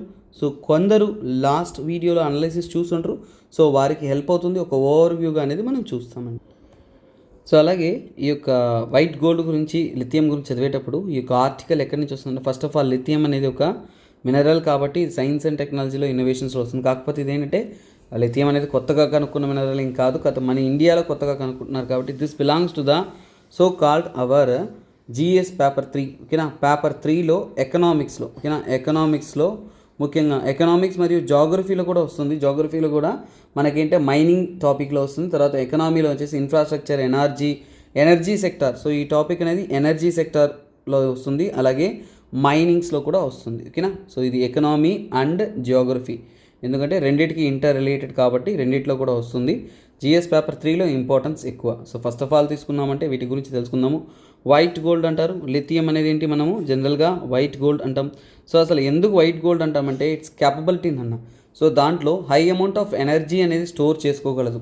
సో ఆ యొక్క ఎనర్జీ స్టోరేజ్ కెపాసిటీని బట్టి, సో వాటి యొక్క వాల్యూని బట్టి వైట్ గోల్డ్ అని అంటారు. సో వీరు కనుగొన్న డిపాజిట్స్లో ఏంటంటే, సో సుమారుగా జమ్మూ అండ్ కాశ్మీర్లో, ఓకేనా, జమ్మూ అండ్ కాశ్మీర్లో రియాసీ డిస్టిక్, ఓకేనా, రియాసీ డిస్టిక్ అంటారు. ఈ డిస్టిక్లో సుమారుగా 5.9 ఎంత కనుక్కున్నారు, సో 5.9 మిలియన్ టన్స్, ఓకేనా, 5.9 మిలియన్ టన్నులు వచ్చేసి కనుగొన్నారు. సో అలాగే ఏంటంటే, సో మన ఇండియా అనేది, సో మన ఇండియాలో కనుగొన్నారు కదా. సో ఇండియా అనేది వరల్డ్ డిపాజిట్స్లో, అంటే ప్రపంచవ్యాప్తంగా ఉంటున్న వరల్డ్ డిపాజిట్స్లో తీసుకున్నారు. అంటే 5.7% అనేది ఇండియాలో ఉన్నట్టు తెలుపుతున్నారు. అంటే టోటల్ 100% ప్రపంచవ్యాప్తంగా లిథియం ఉంటే అందులో 5.7% ఇండియాలోనే ఉన్నట్టు తెలుపుతున్నారు. అలాగే మన ఇండియా అనేది 7th లార్జెస్ట్ అని తెలుపుతున్నారు. అంటే 7th largest contributor of so called lithium అనేది తెలుపుతున్నారు. సో అలాగే ఇక్కడ గ్రేడ్ గురించి చదివినా కానీ ఏంటంటే మనకి హై క్వాలిటీ అవైలబుల్లో ఉందన్నారు. ఇంకా ప్రిలిమినరీ ఇన్వెస్టిగేషన్ జరుగుతూ ఉండడం వల్ల వీటి గురించి స్టేట్మెంట్స్ అనేది ఇంకా రానున్నాయి.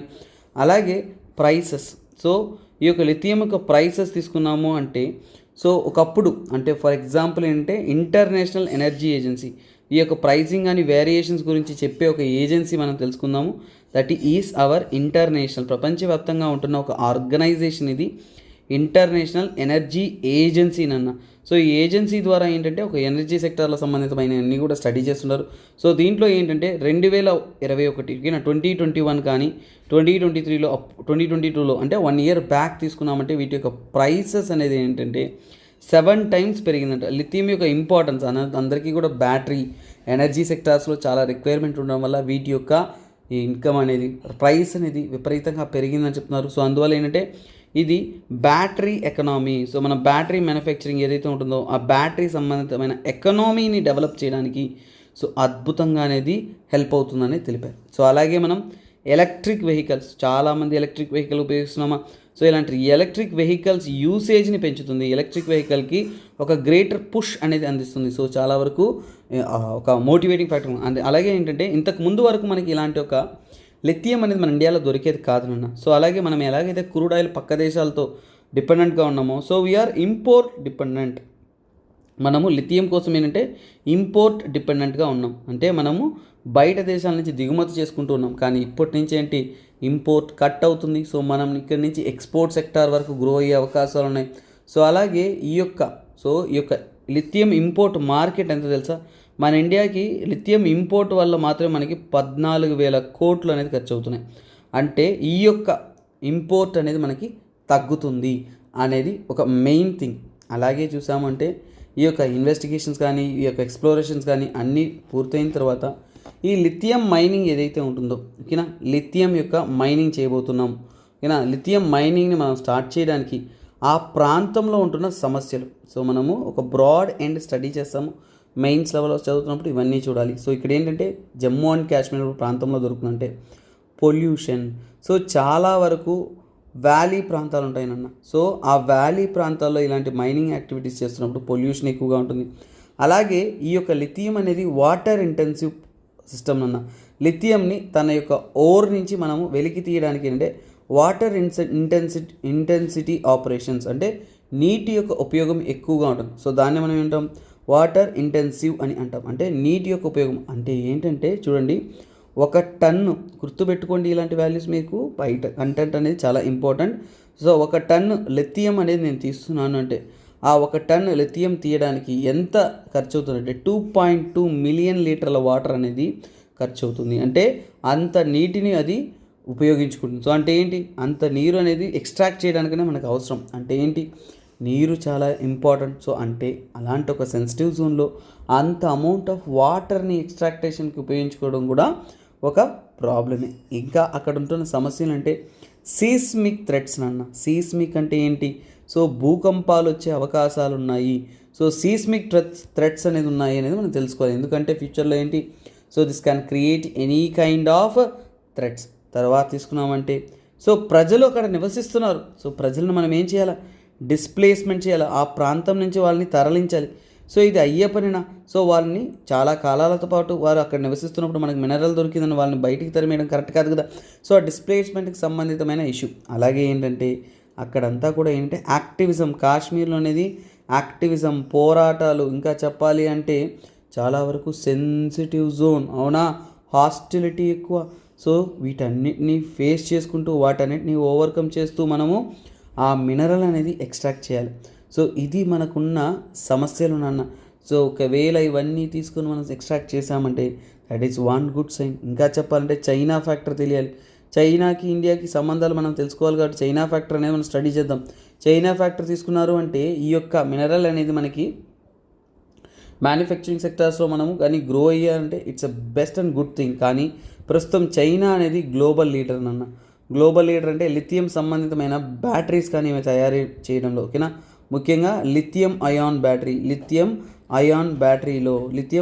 బ్యాటరీ తయారీలో ఏంటంటే సో గ్లోబల్ లీడర్, ఓకేనా, గ్లోబల్ లీడర్ ఎవరన్నా ఉన్నారంటే that is our China. So అందువలనే సో ఇప్పుడు ప్రపంచ దేశాలు కూడా చైనా కాకుండా ఇతర దేశాల మీద ఆధారపడడానికి రెడీగా ఉన్నారు. ఇది మాత్రమే కాదు, ఇక్కడ రేర్ ఎర్త్ మెటల్స్ అంటారు. సో మన ఎర్త్లో అరుదుగా లభిస్తున్న ప్రోడక్ట్స్లో, మెటీరియల్స్లో ఇది కూడా ఒకటి. సో అలా రేర్ ఎర్త్ మిషన్ అనేది మన గవర్నమెంట్ అనేది లాంచ్ చేశారు. అంటే మనం చాలా వరకు ఏంటంటే ఇండస్ట్రీస్లో ఇలాంటి రేర్ ఎర్త్ మెటీరియల్స్ ద్వారా మనకు కావాల్సిన మినరల్స్ ఇవన్నీ కూడా అంటే మనము బయట దేశాల మీద ఆధారపడి బతుకుతున్నాం. సో అలా కాకుండా మనం ఏంటంటే సో మన దేశంలోనే మనం ఉత్పత్తి చేయగలిగామంటే that creates a greater zone of importance to India అనేది దీని ద్వారా మనకి అర్థమవుతుంది.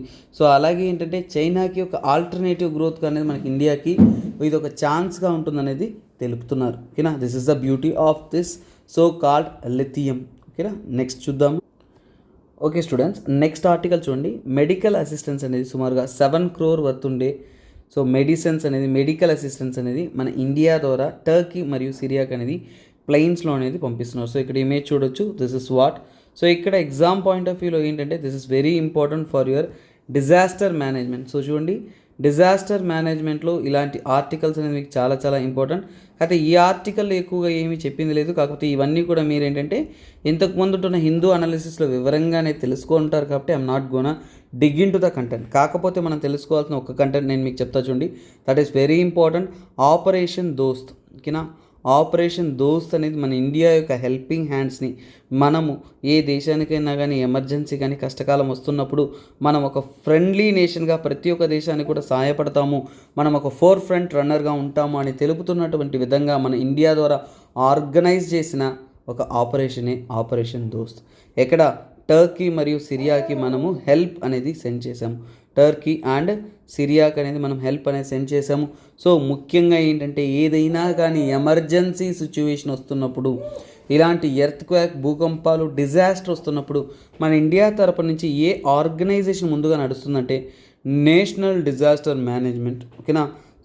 సో నేషనల్ డిజాస్టర్ మేనేజ్మెంట్కి చెందిన national disaster response force. So వెంటనే రెస్పాన్స్ అయ్యే ఒక ఫోర్స్ అన్న బార్డర్లో ఆర్మీ కాపలా కాస్తుంది. కానీ ఎమర్జెన్సీగా ఏవైనా కానీ రిస్క్ వస్తుంటే సో అప్పుడు మనకి హెల్పింగ్ హ్యాండ్స్గా వచ్చేది ఎవరంటే ఎన్డీఆర్ఎఫ్. సో ఇక్కడ చూడొచ్చు ఆరెంజ్ కలర్ డ్రెస్లో వెళ్తున్నారు. సో వారి ద్వారా ఏంటంటే సో ఈ యొక్క ఆపరేషన్ దోస్తులు ఏంటి, ఎన్డీఆర్ఎఫ్ మనుషులు కానీ మన ఇండియన్స్ కానీ అలాగే మెడికల్ ఎక్విప్మెంట్స్ కానీ రెస్క్యూ టీమ్స్, సో సాయం చేయడానికి మన రెస్క్యూ టీమ్స్ అనేది కూడా వెళ్తున్నాయి. డాగ్స్, క్యాట్స్ కానీ ఇంకా చాలా చాలా హెల్పింగ్ కోసం ఏంటంటే ఓవరాల్గా ఇక్కడ చూడొచ్చు మనం ఇక్కడ నుంచి ఈసీజీ మెషిన్స్ కానీ, గ్లూకోమీటర్స్ కానీ, ఇంకా వెంటిలేటర్స్ కానీ, wheelchairs, oxygen mask, syringes, కెన్లాస్, ఇలా ప్రతి ఒక్కటి ఆ ఎమర్జెన్సీ సమయాల్లో చూడండి మనము పోస్ట్ రిలీఫ్ అంటారు. ఒక భూకంపం కానీ ఒక డిజాస్టర్ కానీ జరిగిన తర్వాత డిజాస్టర్ మేనేజ్మెంట్లో చూడండి సో ఒక డిజాస్టర్ జరిగిన తర్వాత ఇమీడియట్గా మనం రెస్పాండ్ అవ్వాలి with a proper medical assistance అనేది. సో ఎందుకంటే సో అక్కడ ఎవరైతే ఈ యొక్క సో కాల్డ్ డిజాస్టర్ వల్ల ఇబ్బంది పడి చాలా వరకు గాయాలతో ఉంటారో వారందరికీ కూడా ప్రాపర్ ఫెసిలిటీస్ అనేది అందించాలి. సో అలాగే ఇలాంటి ఒక డివాస్టేషన్ ఇన్సిడెంట్ జరిగిన దేశానికి ఏంటి, సో సపోర్టివ్ ఎలిమెంట్స్గా మిగతా దేశాలు కూడా రావాలి. సో దట్ ఈస్ వాట్ మనకందరికీ గుర్తుంది. సో ఇలాంటి డిజాస్టర్ వచ్చినప్పుడు భూకంపం వచ్చినప్పుడు గుజరాత్లో భూకంపం వచ్చినా కానీ ఆంధ్ర రాష్ట్రం నుంచి కూడా చాలామంది స్టూడెంట్స్ ఫండ్స్ కలెక్ట్ చేసి సెండ్ చేస్తున్నారు. ఇలా ఇండియాలో జరిగినప్పుడు ఇన్సిడెంట్స్ మాత్రమే కాదు, ప్రపంచవ్యాప్తంగా జరుగుతున్నప్పుడు కూడా మన ఇండియా అనేది హెల్ప్ చేశారు. సో డిజాస్టర్ మేనేజ్మెంట్లో మనం గుర్తుపెట్టుకోవాల్సింది అంటే ఇలాంటి ఏ ఇన్సిడెంట్స్లో మన ఇండియా అనేది హెల్పింగ్ హ్యాండ్స్ ఇచ్చింది. సో దీని ద్వారా మీకు ఇంటర్నేషనల్ రిలేషన్స్లో కూడా ఒక టాపిక్ ఇండియా టర్కీ రిలేషన్షిప్ని కూడా తెలియజేస్తుంది. సో అది కాకుండా డిజాస్టర్ మేనేజ్మెంట్లో కూడా ఈ టాపిక్ ఇంపార్టెంట్. ఇది మాత్రమే కాదు, ఇండియా అనేది హ్యుమానిటేరియన్ అసిస్టెన్స్ అనేది ఇంకా ఎక్కడంతా ఇచ్చారు. సో 2011లో సో చూడండి 2011లో జపాన్లో ట్రిపుల్ డిజాస్టర్ అనేది జరుగుతున్న జపాన్ ట్రిపుల్ డిజాస్టర్ అంటారు. జపాన్ ట్రిపుల్ డిజాస్టర్ అని అంటారు. జపాన్ ట్రిపుల్ డిజాస్టర్ అంటే ఏంటంటే ఒకేసారి భూకంపం, ఓకేనా, ఈ ఎర్త్ క్వాక్ అనేది వచ్చింది. ఈ ఎర్త్ క్వాక్ రావడంతో దాంతోపాటు సునామీ కూడా వచ్చింది. ఎక్కడ జపాన్లో సునామీ వచ్చింది. సునామీతో పాటు అక్కడ ఉంటున్న న్యూక్లియర్ వెపన్స్, ఓకేనా, న్యూక్లియర్ వెపన్స్ కాదు, న్యూక్లియర్ ఆపరేషన్స్ ఎలిమెంట్స్ ఏవైతే ఉన్నాయో, పవర్ ప్లాంట్స్ ఏవైతే ఉన్నాయో అవన్నీ కూడా ఏంటంటే డ్యామేజ్ అయ్యాయి. సో దాన్ని మనం ట్రిపుల్ డిజాస్టర్ అన్నాం. అలా వచ్చినప్పుడు కూడా మన ఇండియా తరపు నుంచి ఎన్డీఆర్ఎఫ్ సెండ్ చేయడం జరిగింది. అలాగే 2015లో 2015లో చూశారు అంటే నేపాల్లో ఎర్త్ క్వాక్ వచ్చింది. సో నేపాల్లో ఎర్త్ క్వాక్ వచ్చినప్పుడు కూడా మన ఇండియా నుంచి ఎన్డీఆర్ఎఫ్ అనేది సాయం చేయడానికి అనేది వెళ్ళారు.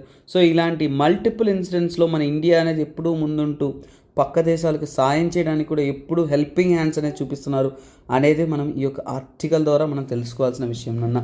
So this is very important. Disaster మేనేజ్మెంట్లో మనం చదవాల్సిన ఇంపార్టెన్స్ అనేది ఉంది. సో ఇక్కడ ఇచ్చిన ఎలిమెంట్స్ అయినా కానీ దానికి బియాండ్ ద స్టడీస్ అనేది చేయాలి, ఓకేనా.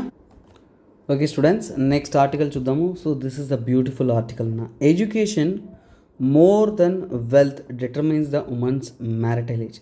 సో ఇది ముఖ్యంగా ఏంటంటే ఇది ఒక బ్రాడర్ స్టడీ అనేది చేయాలా. సో ఫస్ట్ ఆఫ్ ఆల్ ఈ ఇష్యూ అనేది ఏంటో చూసుకుందాము. సో యాక్చువల్గా ఏంటంటే సో ఇక్కడ మన నోట్స్ కన్నా కానీ ఇక్కడ కంటెంట్ క్లియర్గా ఇచ్చారు కాబట్టి ఇదే చూద్దాం. చూడండి, రీసెంట్గా చైల్డ్ మ్యారేజెస్ గురించి అస్సాంలో ఒక గవర్నమెంట్ అనేది స్టడీ కండక్ట్ చేసినప్పుడు 4,000కు పైగా కేసెస్ అనేది నమోదైనట్టు తెలుపుతున్నారు. అంటే లీగల్ ఏజ్ ఇండియాలో ఒక ఉమెన్ మ్యారేజ్ చేయడానికి లీగల్ ఏజ్ అనేది 18. అంతకంటే తక్కువ ఏజ్లోనే ఎక్కువ మంది అనేది మ్యారేజ్ చేయబడుతున్నారు అనేది చెప్తున్నారు. సో దిస్ ఇస్ వాట్ ఈ యొక్క సో కాల్డ్ అస్సాం గవర్నమెంట్ ఇచ్చిన రిపోర్ట్. ముఖ్యంగా ఏంటంటే నేషనల్ ఫ్యామిలీ హెల్త్ సర్వే 5 ప్రకారం వారు కంపేర్ చేసి రిపోర్ట్ అనేది ఇచ్చారు. సో దాని మీద వారు యాక్షన్స్ అనేది తీసుకున్నారు, స్టడీ అనేది చేశారు. సో ఫస్ట్ ఆఫ్ ఆల్ ఏంటంటే వీటికంటే ముందు మనం ఇది ఫ్యాక్ట్ కన్నా కానీ, ఫ్యాక్ట్ మీకు ప్రిలిమ్స్ ఉపయోగపడుతుందా అంటే ఈ ఫ్యాక్ట్ కన్నా కానీ మనము ఇప్పుడు చైల్డ్ మ్యారేజెస్ సంబంధితమైన కంటెంట్ అనేది మనము చదవాలి. సో చైల్డ్ మ్యారేజెస్ యొక్క సిచ్యువేషన్ ఏంటి, సో చైల్డ్ మ్యారేజెస్ యొక్క పరిస్థితి ఏంటి, అస్సాం పరిస్థితి ఏంటి, మిగతా స్టేట్స్ పరిస్థితి ఏంటి.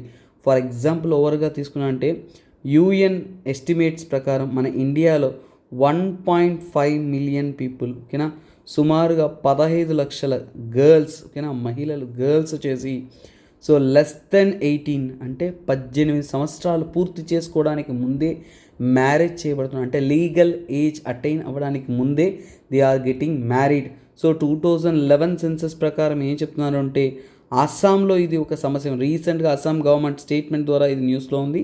సో అందుకే మనము చదువుతున్నాం. సో అస్సాం గవర్నమెంట్ ప్రకారం ఏం చెప్తున్నారంటే 44% అనేది, so 44% of women in Assam, అంటే అస్సాంలో ఉంటున్న మహిళల్లో 44% మెంబర్స్ అంతా కూడా ఏంటంటే చైల్డ్ మ్యారేజ్కి గురవుతున్నట్టు చెప్తున్నారు. అంటే చైల్డ్ మ్యారేజ్ అనేది చేస్తున్నారు.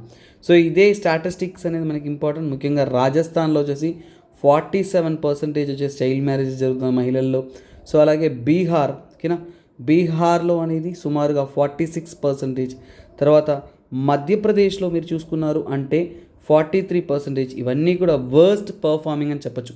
చైల్డ్ మ్యారేజెస్ ఎక్కువగా జరుగుతున్న స్టేట్స్ అని చెప్పచ్చు.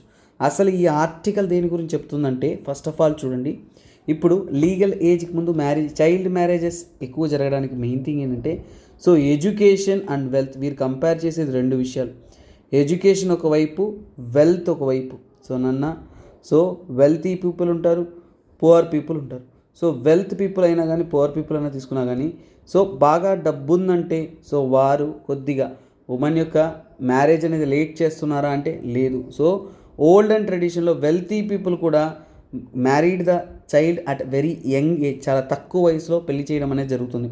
సో అలాగే ఎడ్యుకేషన్ అనేది బ్రాడ్ ద చేంజ్. అంటే ఈ యొక్క ఆర్టికల్ అనేది ఏం చెప్తుందంటే education is more than wealth. అంటే సో నీకు సంపాదన ఉంటే నీకు కాదు, మహిళలకు మంచి చదువు ఇచ్చారంటే, ఎడ్యుకేషన్ ఇచ్చారంటే, ముఖ్యంగా ఏంటంటే 11 years ఆఫ్ ఎడ్యుకేషన్ చెప్తున్నారు. సో అంటే 11 సంవత్సరాలు అంటే స్కూలింగ్ ఇవన్నీ చదివారు అంటే చదివిన పిల్లలకు అనేది, చదివిన గర్ల్స్కి అనేది ఏంటంటే it is creating a beautiful opportunity to them అంటున్నారంటే సో ఎడ్యుకేట్ అయిన మహిళలకు అనేది ఒక బెటర్ ఆపర్చునిటీ క్రియేట్ అవుతుంది. చైల్డ్ మ్యారేజ్ నుంచి వాళ్ళు తప్పించుకోవడానికి అవకాశాలు ఉన్నాయి. సో వారి యొక్క మ్యారేజెస్లో వారి యొక్క డెసిషన్స్ అనేది ఇక్కడ ఇంపార్టెన్స్ ఇవ్వడం జరుగుతుంది అంటున్నారు. సో అలాగే ఈ యొక్క చైల్డ్ మ్యారేజెస్ అనేది ఒక రకంగా పవర్టీకి దారితీస్తుంటారు. ఎలా సార్? ఫర్ ఎగ్జాంపుల్ తీసుకున్నారు అంటే ఒక చైల్డ్ మ్యారేజ్ అంటే తక్కువ ఏజ్లో ఒక ఉమెన్ని, ఒక గర్ల్ని మ్యారేజ్ చేస్తున్నారు అంటే ఏంటి? సో వారు more likely to be in poverty, more likely to be in poverty అంటే ఏంటి? ఎవరైనా కానీ తక్కువ ఏజ్లో ఒక గర్ల్ అనేది మ్యారేజ్ చేయబడుతున్నారంటే వారు పవర్టీలో ఉండే అవకాశాలు ఎక్కువ అన్నారు. ఇంకా ఎందుకంటే వారికంటూ ఉంటున్న ఎడ్యుకేషన్ ఆపర్చునిటీస్ ఉండవు, అలాగే ఎంప్లాయ్మెంట్ అనేది ఉండదు. సో వారికి ఉద్యోగ అవకాశాలు ఉండదు, ఎడ్యుకేషన్ ఉండదు. ఇంకా చెప్పాలి అంటే వారికి ఫ్యామిలీ, ఓకేనా, సో వారి యొక్క ఫ్యామిలీ కానీ, సో ఫ్యామిలీ చూసింగ్ క్యాపబిలిటీస్ కానీ చాలా వరకు తక్కువగా ఉంటుంది. సో ఇంకా చెప్పాలి అంటే చైల్డ్ మ్యారేజెస్ ఎక్కువగా జరగడానికి కారణం ఏంటంటే expenses, to reduce the expenses అంటే పెళ్లి ఖర్చులు తగ్గించుకోవడానికి, అందువలనే ఇయర్లీ మ్యారేజెస్ అనేది చేస్తున్నారని చెప్తున్నారు. సో ఇవన్నీ కూడా ఏంటంటే ఈ ఆర్టికల్ ద్వారా మనం తెలుసుకుంది. కాకపోతే చైల్డ్ మ్యారేజెస్ చదువుతున్నామంటే మనం వాటికి రిలేటెడ్ కంటెంట్ చదవాలి. Ancient India, so first of all తీసుకున్నంటే ఏన్షియంట్ ఇండియాలో చూసుకున్నారు అంటే మనకి మనుస్మృతి అని ఉంటుందన్న. సో ఈ మనుస్మృతి అనేది, సో మనుస్మృతి ద్వారా ఏం చెప్తుందంటే సో మనుస్మృతి వలనే చైల్డ్ మ్యారేజెస్ అనేది ప్రివైలింగ్గా ఎక్కువగా అనేది చెప్తున్నారు. ఏంటంటే ఈ ఫాదర్, తండ్రి యొక్క బాధ్యత అంట. సో అంటే ఏంటి? ఒక గర్ల్ అనేవారు ప్యూబర్టీ అటెండ్ అయినా, ఓకేనా, ప్యూబర్టీ అంటే పెద్ద మనిషి అవుతున్నారు అంటారు కదా. సో ప్యూబర్టీ అటెండ్ అయినా నెక్స్ట్ 3 yearsలోనే, అంటే నెక్స్ట్ 3 yearsలోనే షుడ్ బీ మ్యారీడ్ అంటే ఖచ్చితంగా పెళ్లి చేసి పంపించేసేయాలంట. అదే చెప్తుంది మనుస్మృతి ఏంటి? షుడ్ బీ మ్యారీడ్ అని చెప్తున్నారు. సో ఇది ఎవరి యొక్క బాధ్యత? రెస్పాన్సిబిలిటీ ఆఫ్ ఫాదర్, ఓకేనా, ఫాదర్ రెస్పాన్సిబిలిటీ. ఎవరి రెస్పాన్సిబిలిటీ? ఫాదర్ రెస్పాన్సిబిలిటీ అంటే తండ్రి యొక్క బాధ్యత. అలా చేయకపోతే ఏం చేస్తుందంటున్నారు? సో అప్పుడు ఏంటి? She can find a spouse అంటే ఏంటి? అలా చేయకపోతే అంట గర్ల్ అంట తనకంటూ తన యొక్క సో హస్బెండ్ని తను వెతుక్కోవచ్చు అంట. అంటే తండ్రి యొక్క బాధ్యత ఒకవేళ నిర్వర్తించకపోతే గర్ల్ అనేవారు సో వారి యొక్క స్పౌస్ని వెతుక్కోవచ్చు అనేది చెప్తున్నారు. తర్వాత ఏంటంటే ఇంకా మేధాతిథి అంటారు. సో వారు ఏంటంటే ఆ కాలంలో ఏన్షియంట్ సివిలైజేషన్ టైంలో సో ఒక మినిమం గర్ల్ యొక్క ఏజ్ అనేది వెరీ యంగ్ అన్నారు. 8 yearsకే మ్యారేజ్ అయిపోవాలని చెప్తున్నారు. ఇంకా చెప్పాలి అంటే మనకి మెగస్తనస్, ఓకేనా, మెగస్తనస్ వచ్చేసి మన ఇండియాకి ట్రావెలర్గా వస్తారు నాన్న. సో ఇతను వచ్చేసి గ్రీక్కు చెందిన traveller.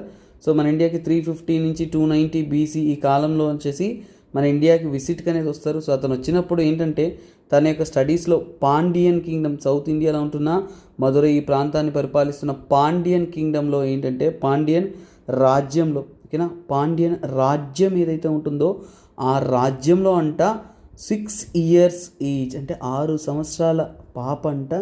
So bear childrens at 6 years అంటే చూడండి 6 yearsకి మ్యారేజ్ చేసి పిల్లలకంటారు. అంటే ప్రెగ్నెంట్ అయిన ఇన్సిడెంట్ తను చూసినట్టు తన పుస్తకంలో తెలిపారు. అల్బురుని, ఓకేనా. సో ఇంకొక విజిటర్ మన ఇండియాకి వచ్చిన ఫారిన్ విజిటర్లో ఇంకొకరు ఎవరంటే అల్బురుని. ఇతను ఏం చెప్పారు అంటే ఇండియాలో, ఓకేనా, సో ఇతను పెర్షియాకి చెందిన విజిటర్ అంటే పర్షియన్ ట్రావెలర్ ఇండియాకి వస్తారు. కాకపోతే ఇతను ఏం చెప్పారంటే ఆ టైంలో చైల్డ్ మ్యారేజెస్ అనేది ఇండియాలో ఎక్కువగా జరుగుతున్నట్టు చెప్పారంటే మన ఇండియాలో చైల్డ్ మ్యారేజెస్ అనేది ఎక్కువగా జరుగుతుందనే చెప్తున్నారు. సో ఇప్పుడు ఫస్ట్ ఆఫ్ ఆల్ ఏంటంటే మనకి బ్రిటిష్ మన ఇండియాలోకి వచ్చిన తర్వాత మొట్టమొదటిసారిగా సో మ్యారేజ్ ఏజ్ అనేది ఫిక్స్ చేయడం జరిగింది. 6 ఏళ్ళకి 8 ఏళ్ళకి చైల్డ్ మ్యారేజెస్, చిన్న చిన్న పసిపిల్లలను మ్యారేజ్ చేస్తున్నారు అనేసి బ్రిటిష్ అంటే కొలానియల్ టైంలో బ్రిటిష్ టైంలో 2 చట్టాలు వచ్చాయని తర్వాతనే చట్టం అనేది మనకు రూపొందడం జరిగింది. సో ఈ చట్టం ఎలా ఫామ్ అవుతుందో తెలుసుకుందాం. సో దాన్ని ఏమంటామంటే ఏజ్ ఆఫ్ కన్సెంట్ బిల్ అంటారు. ఏమంటాం మనం దాన్ని? ఏజ్ ఆఫ్ కన్సెంట్స్ అంటే ఏంటి? ఒక గర్ల్కి మ్యారేజ్ అవ్వడానికి ఏజ్ ఎంత ఉండాలి అనేది మొట్టమొదటిసారిగా 1861లో ఒక యాక్ట్ పాస్ చేస్తారు. ఆ ఏజ్ ఆఫ్ కన్సెంట్ యాక్ట్ అని అంటాం. సో ఆ ఏజ్ ఆఫ్ కన్సెంట్ యాక్ట్ 1861లో ఏం చెప్తారంటే 10 ఇయర్స్ ఫర్ గర్ల్స్ అంటే మహిళలకు మినిమం 10 ఇయర్స్ ఉండాలంటున్నారు. సో అదే ఏజ్ ఆఫ్ కన్సెంట్ యాక్ట్ అనేది మళ్ళీ 1891లో పాస్ చేస్తారు. సో అప్పుడు ఏంటంటే 12 ఇయర్స్ చేస్తారు. సో ఏంటంటే ఎవరైనా కానీ ఇలాంటి ఒక యాక్ట్ని వైలేట్ చేశారంటే సో ఖచ్చితంగా ఏంటంటే సో వారు జైలుకి వేస్తారనేది చెప్పారు. బట్ సో చూడండి, సో ఆ కాలంలో ఆ టైంలో సోషియో రిలీజియస్ రిఫార్మ్స్ జరుగుతున్నప్పుడు రుక్మాబాయ్, గుర్తుపెట్టుకోండి, రుక్మాబాయ్ కేస్ అనేది ప్రజల్లో ఒక అవేర్నెస్ తెచ్చింది. ఫర్ ఎగ్జాంపుల్ అంటే ఈ కేసు సింపుల్గా చెప్తా చూడండి. రుక్మాబాయ్ అనేవారు ఒక గర్ల్ వెరీ యంగ్ ఏజ్లో మ్యారేజ్ చేసుకుంటారు. తన హస్బెండ్ టార్చర్ చేస్తున్నాడు అనేసి నేను మ్యారేజ్ రిలేషన్షిప్ నాకు వద్దు, నేను చదువుకుంటాను అని వారు తిరస్కరిస్తారు. ఇది ఒక పెద్ద కేసుగా అవుతుంది. సో తిలక్ గారు కూడా ఏంటంటే ఆ అమ్మాయి ఖచ్చితంగా తిరిగిపోయి హస్బెండ్తో జీవించాలనే సార్ కోర్ట్ జడ్జిమెంట్ కూడా ఏం చెప్తుందంటే తిరిగి సో హిందూ చట్టం ప్రకారం ఏంటంటే తిరిగిపోయి తన హస్బెండ్తోనే నివసించాలి, తను టార్చర్ చేసినా ఏం చేసినా కింద మీద పడి అక్కడే జీవించాలి అనేది కూడా చెప్తారు. So socio religious రిఫార్మ్స్లో 1890s 1880s ఈ టైంలో వచ్చేసి చాలా ఇంపార్టెంట్ కేసు ఇది అన్న. తర్వాత విక్టోరియా, ఓకేనా. సో విక్టోరియా అప్పుడు వచ్చేసి బ్రిటిష్ క్వీన్, సో వారు వీరిని రుక్మాబాయి యొక్క మ్యారేజ్ రిలేషన్షిప్ని అనౌల్ చేసి వీరిని చదివిస్తారనన్న. తర్వాత రుక్మాబాయి గారు డాక్టర్ అవుతారు. ఇది మోడర్న్ ఇండియా క్లాస్లో నా క్లాసెస్లో నేనైతే చెప్పున్నాను. సో అందువల్ల ఇది మోడర్న్ ఇండియా క్లాస్లో ఇంక్లూడ్ చేస్తారు కాబట్టి రుక్మాబాయి కేసు గురించి I'm not getting to detail. కాకపోతే అది ఒక చేంజింగ్ మూమెంట్ అన్న, దట్ ఈస్ వన్ థింగ్. తర్వాత మనకి స్వతంత్రం వచ్చినప్పుడు సో గుర్తుపెట్టుకోవాలి, మనకి ఇండిపెండెన్స్ వచ్చింది. సో ఇండిపెండెన్స్ వచ్చిన తర్వాత మ్యారేజ్ ఏజ్ ఏంటంటే లీగల్ మ్యారేజ్ ఏజ్ వచ్చేసి 15 ఇయర్స్ ఫార్ ఫీమేల్. మహిళలకు లీగల్ మ్యారేజ్ ఏజ్ అనేది 15 ఇయర్స్, బట్ ఫార్ మేల్ అనేది 18 ఇయర్స్ అనేది ఉంది నాన్న. సో ఫీమేల్కి వచ్చేసి సో ఇట్ ఈస్ డిఫరెంట్, మేల్కి వచ్చేసి ఇట్ ఈస్ డిఫరెంట్ అనేది చెప్పారు. తర్వాత ఏంటంటే 1978లో ఇంకో చట్టం పాస్ చేశారన్న గవర్నమెంట్ ద్వారా. అప్పుడే మ్యారేజ్ ఏజ్ అనేది 18 ఇయర్స్ గర్ల్స్కిను, తర్వాత బాయ్స్కి 21 ఇయర్ ఫార్ మెన్ అనేది ఫిక్స్ చేశారు. మళ్ళీ 2008లో ఒక లా వచ్చిందన్న. సో లా కమిషన్ ఫామ్ చేశారు మన భారతదేశంలో. ఈ లా కమిషన్ స్టడీ చేసిన తర్వాత అది ఎలా కరెక్టు, జెంట్స్కి మాత్రం ఎక్కువ సమానత్వం ఉండాలి కదా. సో ఈ యొక్క లా కమిషన్ ద్వారా రికమెండేషన్ ఏం చెప్పారంటే ఇద్దరికి సమానత్వం ఉండాలి కదా. అంటే ఏంటి, ఇలా డిఫరెన్స్ ఉండకూడదు, ఇద్దరికి కూడా 18 ఇయర్సే పెట్టాలి. అంటే 18 years for both men and women. ఒకటి, వారిద్దరికీ కూడా మనం ఏమి హక్కు ఇస్తున్నాము, ఓటింగ్ హక్కు ఇస్తున్నాం. వారు ఎవరు పరిపాలించాలనే ఓటు వేసి ఎన్నుకునే హక్కు ఉన్నప్పుడు ఎవరిని మ్యారేజ్ చేసుకోవాలో కూడా వారికి లీగల్ ఏజ్ అనేది 18 ఇయర్స్కి వారికి ఫిక్స్ చేయాలి అనేది ఈ యొక్క లా కమిషన్ ద్వారా రికమెండేషన్ అనేది ఇస్తారన్న. సో ఇవి ఓవరాల్గా రిపోర్ట్స్. సో ఇక్కడి నుంచి రిపోర్ట్ ద్వారానే స్టడీ అనేది చేస్తారు. తర్వాత మనం చట్టం విషయానికి వచ్చామంటే పోక్సో చట్టం చాలా ఇంపార్టెంట్. పోక్సో చట్టం. సో ఈ చట్టం గురించి మనం నెక్స్ట్ ఆర్టికల్స్ ఏదైనా వచ్చినప్పుడు ఇంకా డీటెయిల్ స్టడీ చేస్తాము. ప్రస్తుతానికి చట్టం చెప్తున్నాను. సో 2012లోకినా 2012లో వచ్చిన చట్టం ఇది చైల్డ్ మ్యారేజెస్కి వ్యతిరేకంగా. సో ఈ మైనర్స్ అంటే ఈ యొక్క అడల్ట్ ఏజ్ ఏదైతే ఉంటుందో లీగల్ ఏజ్ని అందుకోకుండా అంతకు ముందే పెళ్లి చేసుకున్నారంటే అలాంటప్పుడు, ఓకేనా. సో అలాంటప్పుడు సో యాక్చువల్గా ఈ యాక్ట్ అనేది ఏంటంటే 2006లో వస్తుంది. సో తర్వాత ఏంటంటే యాక్ట్లో అనేది అప్గ్రేడ్ చేస్తూ ఉంటారు. అంటే ఏంటంటే సో ఇలాంటి ఏదైనా కానీ మ్యారేజ్ చేసుకుని అయినా కానీ సో ఆ యొక్క 18 ఇయర్స్ ఏజ్కి ముందు సెక్షువల్ రిలేషన్షిప్ ఉన్న మ్యారేజ్ అయ్యున్నా కానీ అలాంటి ఉంటే it is consider as the rape, non bailable cognizable అఫెన్స్గా అనేది కన్సిడర్ చేస్తారని చెప్పున్నారు. సో ఇవన్నీ కూడా మల్టిపుల్ కేసెస్, ఓకేనా, వీటికి సంబంధితమైన కేసెస్. ఇది మాత్రమే కాదు, సో పోక్సో చట్టం మాత్రమే కాదు, మనకి 2006లో చైల్డ్ మ్యారేజెస్ని కంట్రోల్ చేయడం కోసం, అంటే చైల్డ్ మ్యారేజెస్ జరగకుండా ఉండడం కోసం ఒక యాక్ట్ కూడా తెస్తారు. సో ఇవన్నీ కూడా ఓవరాల్ రికమెండేషన్స్ నాన్న. ఇది మాత్రమే కాకుండా కొన్ని రీసెంట్ రికమెండేషన్ చెప్తా చూడండి, అవి మనకి చాలా చాలా హెల్ప్ అవుతుంది. జయ జైట్లీ, ఓకేనా, జయ జైట్లీ ఒక కమిటీ ఫామ్ చేస్తారు నాన్న. జయ జైట్లీ గారు ఒక కమిటీ అనేది ఫామ్ చేస్తారు. ఎప్పుడంటే 2020లో. ఈ కమిటీ ద్వారా ఏం రికమెండ్ చేస్తారు అంటే ఉమెన్కి మ్యారేజ్ ఏజ్ అనేది 18 కాకుండా 21 చేయమని చెప్తారు. రికమెండేషన్స్ ఇవి. సో అలాగే మెన్కి కూడా ఏంటంటే 21గా అనేది ఉండాలి. అంటే ఇద్దరికి సమానత్వం ఉండాలి. ఉమెన్కి పెంచడానికి కారణం ఏంటంటే వారి యొక్క హెల్త్, రిప్రొడక్టివ్ హెల్త్, అలాగే ఎడ్యుకేషన్. ఇప్పుడు మీరు డిగ్రీ చేయాలంటే ఎంత అవుతుంది? 21 ఏళ్ళు పూర్తవుతుందా? అంటే ఏంటి, మీకు ఆ కాలం వరకు టైం ఉండాలి కదా. సో దట్ ఈస్ వాట్ వారు తెలుపుతున్నారు. తర్వాత మనం ఇంకా డీటెయిల్గా చదవాలి అంటే రీసెంట్గా మనకు సెంట్రల్ గవర్నమెంట్ ద్వారా ఒక బిల్ ఇంట్రడ్యూస్ చేస్తున్నారన్న. జైట్లీ కమిటీ రికమెండేషన్ ద్వారా ఒక బిల్ ఇంట్రడ్యూస్ చేశారు. ఆ బిల్ పేరేంటో తెలుసా మీకు? Prevention of child marriages. So చూడండి, prevention of child marriages amendment bill. So child మ్యారేజెస్ని ప్రివెంట్ చేయడం కోసం ఒక బిల్ అనేది 2021లో ఇంట్రడ్యూస్ చేశారు. ఇంకా అమల్లోకి రాలేదనన్న. It is in process. అంటే ఏంటి?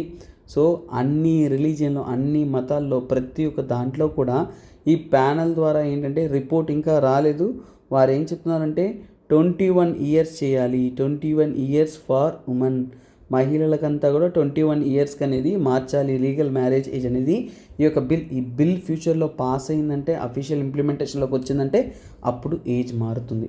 తర్వాత ఇంటర్నేషనల్గా ఒకటి చెప్తా చూసుకోండి, బీజింగ్ డిక్లరేషన్. గుర్తుపెట్టుకోండి, బీజింగ్ డిక్లరేషన్ అనేది ఇవన్నీ కూడా మీకు ప్రిలిమ్స్లో ఉపయోగపడుతుంది. 1995లో పాస్ చేశారు. ఈ బీజింగ్ డిక్లరేషన్లో ఏం చెప్తారు అంటే మనకి ఖచ్చితంగా అనేది చైల్డ్ మ్యారేజెస్ అనేది అడ్డుకోవాలి. ప్రపంచవ్యాప్తంగా ఉంటున్న డిక్లరేషన్ ఇది. So this is also related to control the child marriages. ఇవ్వండి ఓవరాల్గా మనం తెలుసుకున్న కంటెంట్. సో 2020లో సేమ్ టాపిక్ నుంచి యూపీఎస్సీలో డైరెక్ట్ క్వశ్చన్ వచ్చిందన్న. సో ఆ క్వశ్చన్ నేను మీకు చూపిస్తాను. సో కంటెంట్ విన్న తర్వాత మర్చిపోకుండా ఆన్సర్ అనేది మీరు కమెంట్ సెక్షన్లో అనేది చేయండి. సో మీకు ఆన్సర్ అనేది నా పీడిఎఫ్లో మీకు అందుబాటులో చేస్తాను. అదేవిధంగా చైల్డ్ మ్యారేజ్ సంబంధితమైన మెయిన్స్ క్వశ్చన్ కూడా నేను మీకు ప్రొవైడ్ చేస్తాను. సో ఇక్కడ చదివిన విషయాన్ని బట్టి మీరు మెయిన్స్ క్వశ్చన్ అనేది ప్రాక్టీస్ చేయండి గైస్. ఇక్కడ మీరు రాయబోయేది ఇండియాలోనే one of the toughest exam. This is the toughest exam. అంత టఫెస్ట్ ఎగ్జామ్ రాస్తున్నప్పుడు మీరు ఎంత గట్టిగా ప్రిపేర్ అవ్వాలో గుర్తుపెట్టుకోండి. దేర్ ఇస్ నో కాంప్రమైజ్ అన్న. You gonna make it. You are in the right path. So this is your right path. So work hard. Okay guys, let's get in to the question of the day. Okay students, let's see the question. So pass చేసుకొని ఈ క్వశ్చన్కి అయిన answer అనేది మీరు కమెంట్లో అనేది comment చేయగలరు. So everybody, ఇది 2020లో అడిగిన క్వశ్చన్ అన్న. 2020లో అడిగిన క్వశ్చన్. సో ఇది చాలా చాలా ఇంపార్టెంట్. దీనికి కంటెంట్ అనేది హింట్ అనేది నేను మీకు చెప్పాను. ఓకేనా? So this is what very very important questions. So ఇప్పుడు మీకు అర్థమవుతుంది, హిందూ పేపర్లో ఒక ఆర్టికల్ వస్తుందంటే ఆ ఆర్టికల్ని మనం హిస్టారికల్గా బ్యాక్గ్రౌండ్ స్టడీ చేసి ఎలా చదవాలి, అది ఎగ్జామ్లో ఎలా మనకి చూపిస్తుంది అనేది మీకు తెలుస్తుందన్న. So this is about Rukhmabai case. R U రావాలి, నో ప్రాబ్లం, స్పెల్లింగ్ అనేది కరెక్ట్ చేసుకోగలరు. సో దీనికైనా ఆన్సర్ అనేది నేను ఖచ్చితంగా మన యొక్క పీడిఎఫ్ అనేది నేను ఏదైతే ఇక్కడ నేను మీకు హిందూ అనాలిసిస్ చేస్తానో ఆ పీడిఎఫ్ మీకు అవైలబుల్ ఉంటుంది. ఆ పీడిఎఫ్లో నేను మీకు తెలియజేయడం అనేది తెలుస్తుంది. సో అందువల్ల ఆ పీడిఎఫ్ తీసుకున్నప్పుడు మీకు ఆన్సర్ డిస్క్రిప్షన్స్తో సహా అవైలబుల్లో ఉంటుంది. అలాగే ఇదే టాపిక్ నుంచి మెయిన్స్ లెవెల్ క్వశ్చన్ చూడండి. Examine the causes and leading to the menace of child marriages in India. How can child marriages be prevented through combination of legislation, education and government action? So this is how legislative measures నేను మీకు చెప్పున్నాను. అసలు ఈ యొక్క menace అనేది ఎలా start అవుతుందో తెలుస్తున్నాం. మనం preventive measures ఎలా చేయాలి, ఎడ్యుకేషన్ ఎలా చేయాలి, అన్నీ కూడా. సో ప్రతి ఒక్కటి అద్భుతంగా అనేది ఎక్స్ప్లెయిన్ చేశాను. కానీ మీకు నచ్చేటటువంటి విధంగా ఈ యొక్క మెయిన్స్ క్వశ్చన్ అనేది మీరు ప్రాక్టీస్ చేసి ఒక ఆన్సర్ అనేది ఫ్రేమ్ చేసుకొని ఉన్న ఎల్లప్పుడూ ఒక ఎవర్ గ్రీన్ టాపిక్, అంటే ఎప్పుడు ఎగ్జామ్లో ఖచ్చితంగా ఉండే క్వశ్చన్ ఇది. సో జాగ్రత్తగా చదివి వీటికైనా ఆన్సర్స్ అనేది, లీగల్ ప్రొవిజన్స్ అనేది గుర్తుపెట్టుకోండి guys. Those who are regularly following me in this channel, kindly keep following, keep commenting. మీ యొక్క ఎవ్రీ కమెంట్ అనేది మాకు ఒక పాజిటివ్ ఎనర్జీ అనేది ఇస్తుంది. నెక్స్ట్ వీడియో నేను చేయడానికి ఒక ఎనర్జీ అనేది మీ యొక్క కమెంట్స్ ద్వారానే వస్తుందన్న. So kindly keep commenting and keep supporting. This is me SP Rajan alias SPR signing off. Next వీడియోలో నెక్స్ట్ డీటెయిల్ అనాలిసిస్లో నేను మిమ్మల్ని కలుస్తాను. అంతవరకు సెలవు. Bye, take care, have a nice day.